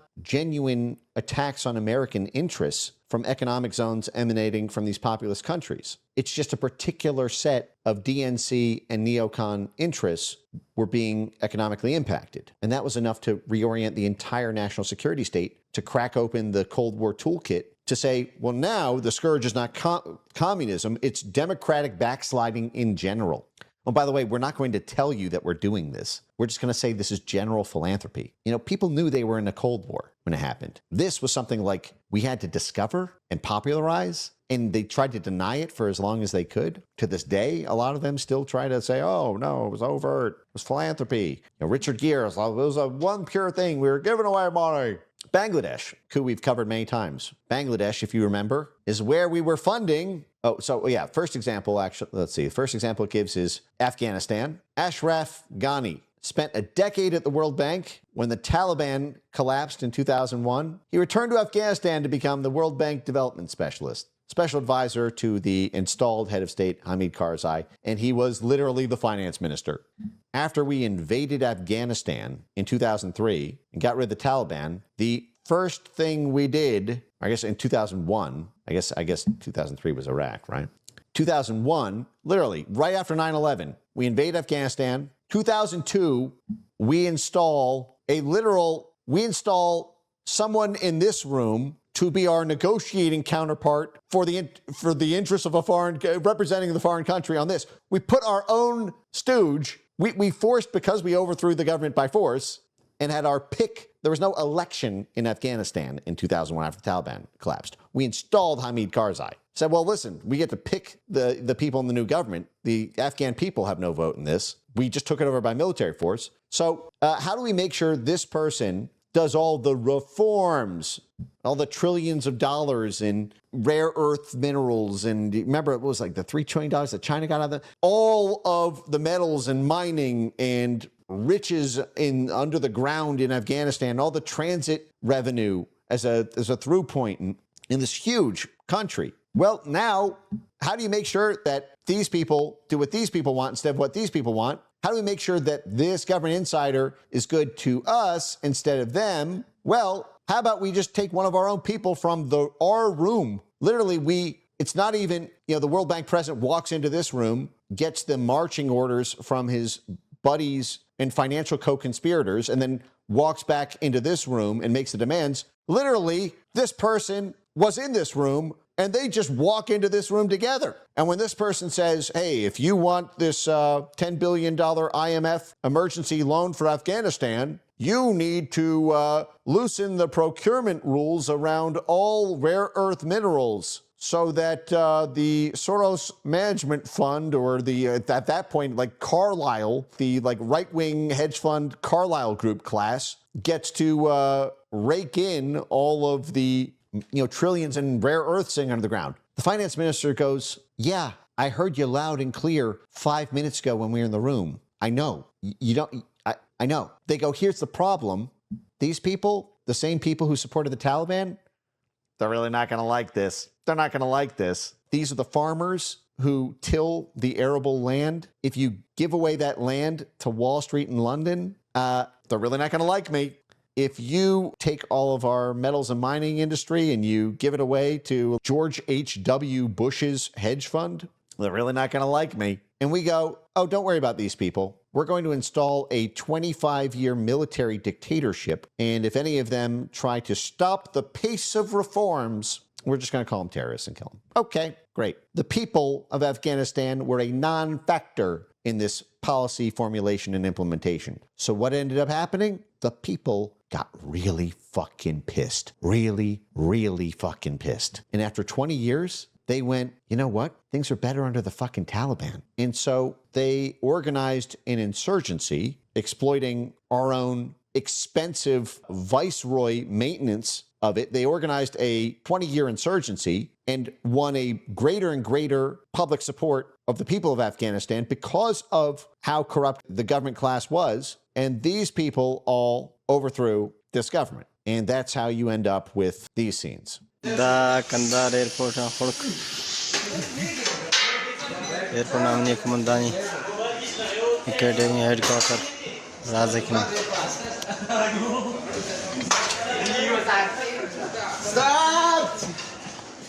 But this was the question 23 years after the invasion and regime change of the Taliban in the first place. The American people were asking, why the hell are we still in Afghanistan? There's no terrorism threat there to the U.S. homeland. Osama bin Laden has been dead or whatnot for, depending on how you interpret the story, somewhere between 15 and 20 years. We're not there on a nation building thing, right? We said we were kind of done with that. And this is expensive as hell. So can't we just leave Afghanistan? This is really fucking expensive. We have a lot of other priorities. And so the Biden admin makes plans to kind of like phase it out. But why were we there? Why were we paying for such an expensive military dictatorship there? Because we feared that the moment we did not have a military dictatorship to contain these people who are outraged at these people for answering all the demands of these people instead of these people, we had a concern that these people would bum rush the government and take it over. That's why these people paid our elected officials to maintain a 20-year dictatorship, imposing the terms on these people, and a counterinsurgency to stop these people from challenging these people. And that's exactly what happened. The moment we started packing our shit, before we had even left, before we had even boarded the planes to leave, the people who were already in the midst of a kind of insurgent, militant blitzkrieg of various districts in Afghanistan took it all.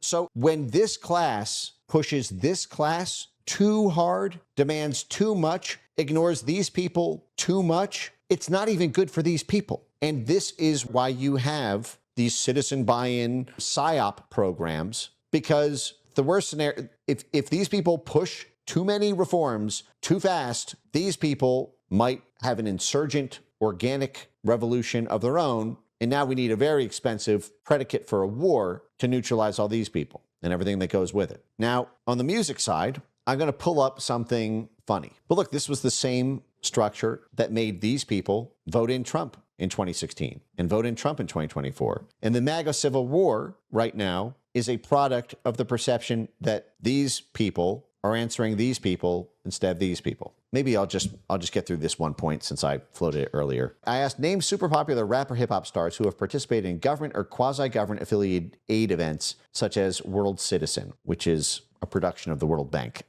They don't want to call these giant mega concerts World Bank Music Festival, so they call it World Citizen. I asked, has Drake, has Kendrick Lamar, has Pitbull. I'm trying to get a sense of how massive rap and hip hop artists may have been used as instruments of statecraft. Yes, Kendrick Lamar, yes, he headlined Global Citizen Festival, the World Bank sponsored music event.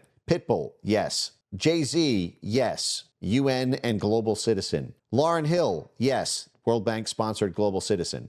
Megan Thee Stallion, yes. World Bank sponsored Global Citizen. Stormzy, The Roots, Common, Pharrell, Cardi B, all of these headlining World Bank sponsored music concerts. Meek Mill.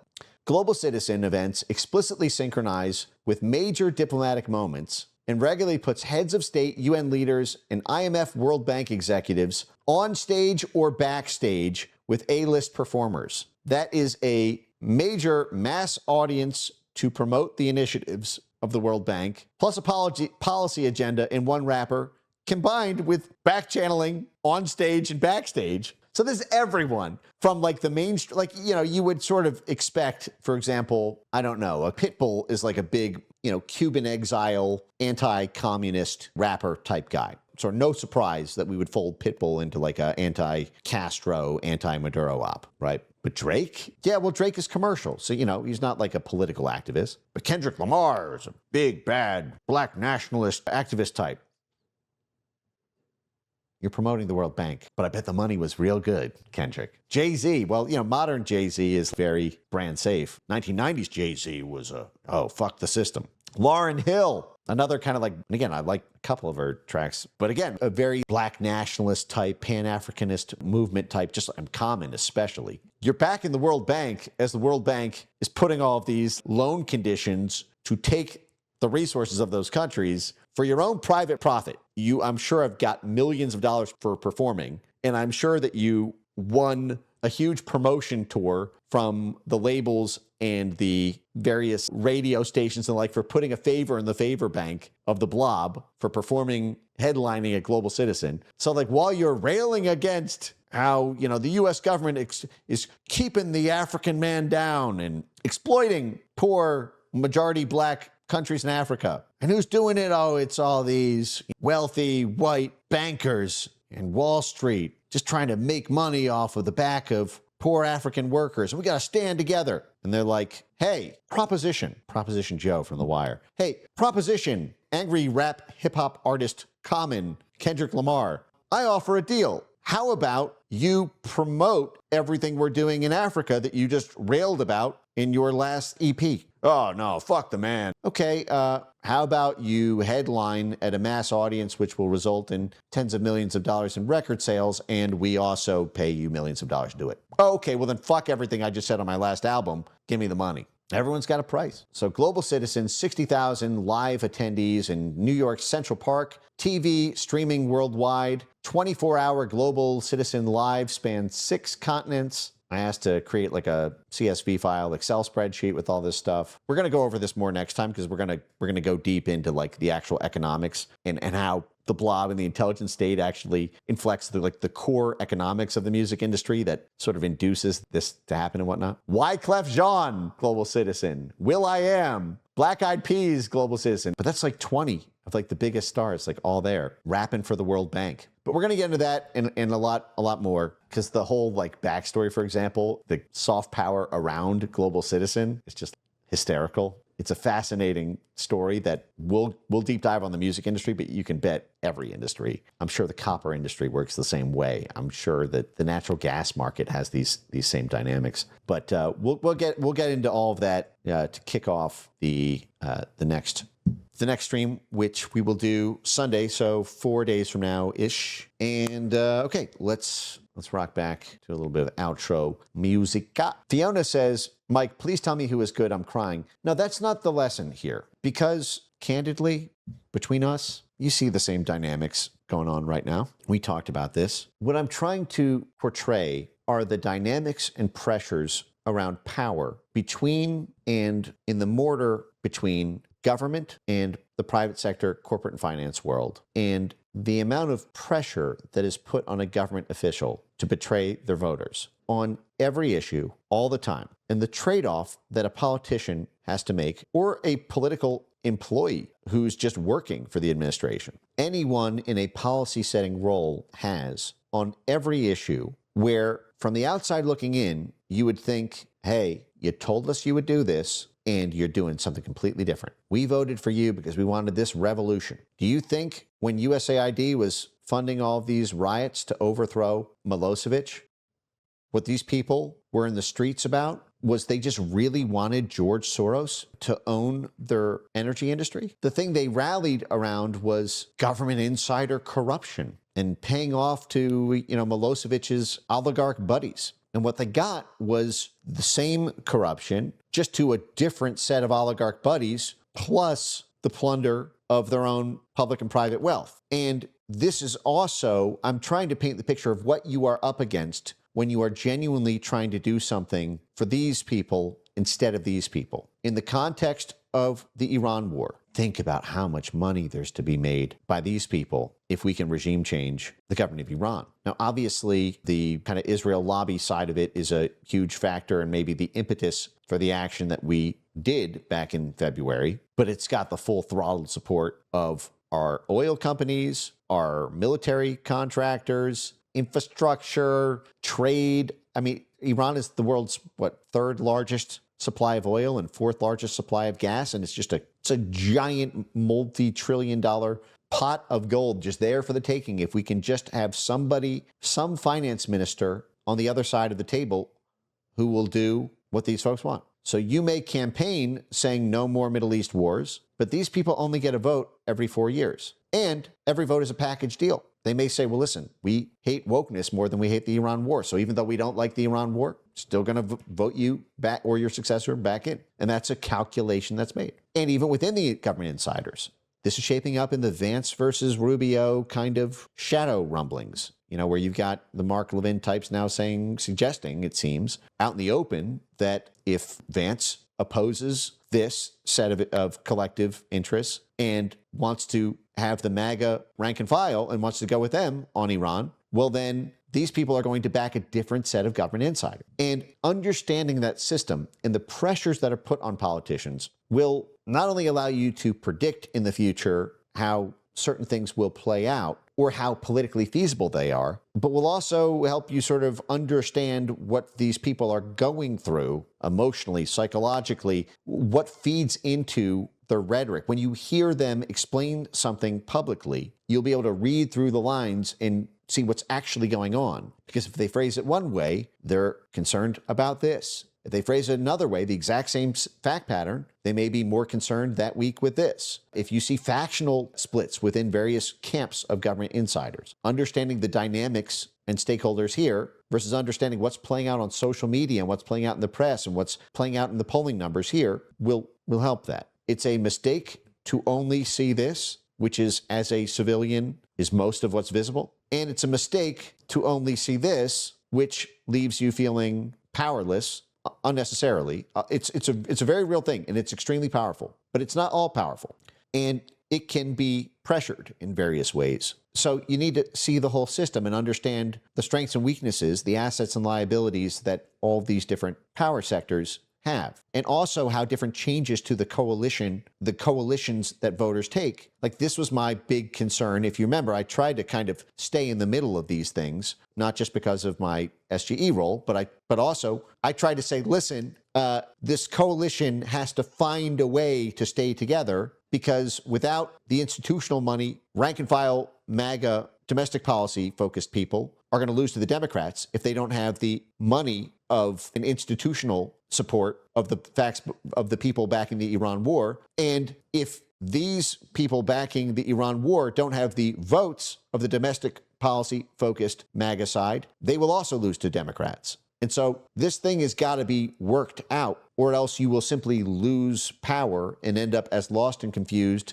as the Democrats were in the aftermath of the 2024 election, and a whole new coalition is going to have to scramble together. A whole new MAGA will dissolve. And that will leave us potentially back in a Coke and Pepsi type thing, where choices between Nikki Haley and Gavin Newsom forever again for another century, starting in 2032.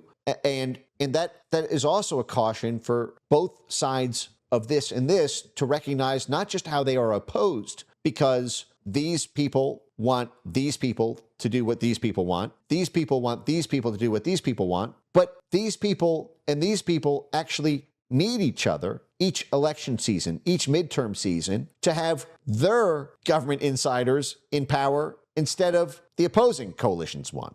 So these people and these people are not always in conflict. In fact, these people cannot win without the votes of these people. These people cannot win without the money of these people. And when the fight for the spoils of an election victory, when one side of this dynamic exerts too much of a senior position and relegates the other to too junior a position, this is what leads the coalitions to break apart. And then a stronger coalition comprised of its own voters and its own donor, drafter, dealer class will win the election. And this is part of how the Democrats fell apart in 2024. There was a different donor, drafter, dealster class backing Kamala Harris, who became insurgent and took over and stripped the power from those back the donor, drafter, dealster class backing Joe Biden. And the Democrats themselves were in a whiplash over, oh my God, wait, what just happened? Okay, we have a new president, I guess. Our candidate is someone who is not the current president, but also not someone that I ever voted for. In fact, when Kamala Harris ran for president in the primaries, she came in last place, and she has just been forced on our ticket. And you had like this insurgent DSA class, the Bernie Sanders and the DSA, the Zohran Mamdani types, sat out the election because of Kamala's view on Israel and Gaza. So their coalition came apart. The pact between the donor, drafter, dealster class and the people fell apart, as there was a unified donor, drafter, dealster class and voter alliance around both wanting Trump in. And so naturally they won. I am trying to articulate the need for a synthesis, a peaceful synthesis, where the various sides can work out something in the middle so that support is maintained and MAGA has a life beyond Trump. Okay, all right, but that's it. Let's just end with this one last cover of the song of the week. Folsom Prison Blues, as I spend the next 4 weeks, like the past 3 weeks, in an academic prison of government files. Kind of how I always thought prison would be. Lonely, but kind of fun. I hang my head and cry.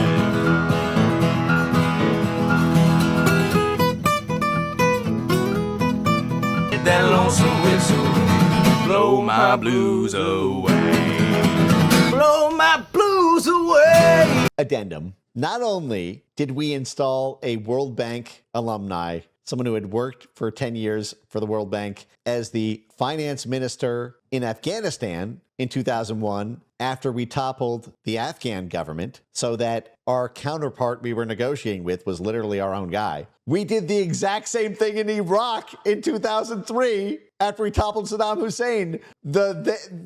We installed a finance minister, the same thing, the finance minister in Afghanistan, the finance minister in Bangladesh, the finance minister every time we toppled the government. So that's Afghanistan, Iraq, Bangladesh, and Kosovo, which we created out of Yugoslavia when we overthrew Milosevic. All four of those countries, the finance minister, after U.S. aid, in the case of Iraq and Afghanistan, it was both U.S. aid for the soft power and hearts and minds, and then the U.S. military, obviously. But with U.S. aid funding the revolution and the insurgent forces, the newly installed government, none of which were subjected to a vote, in Bangladesh, I guess it was, but all four of those were U.S. aid-funded revolutions, and some of them also had military overthrow. And in all four of those cases, Kosovo, Iraq, Afghanistan, Bangladesh, we installed literally one of the people in this very room to represent the interests of the foreign government in the negotiations in the room they walk into right after. So again, the World Bank president is not conferring with the financial stakeholders and then making the demands. They're literally in the room. Yeah, you want me to privatize this and give all the government contracts to these people? I heard Larry say it, okay? You don't need to, we're not negotiating here, all right? We're both in the stakeholder meeting, okay? Yeah, so there's your revolution. You say you want a revolution? Well, we all want to change the world. All right, thank you all for joining me. We will be back on Sunday. In the meantime, I will probably continue to be quiet on X over the next month until I am driving, one hand out the window, fake cigarette, Miami skyline, I'm home. 4 more weeks of that, then we're going to really have some fun. All right, so in the meantime, good night, Godspeed. I will see you on the internet.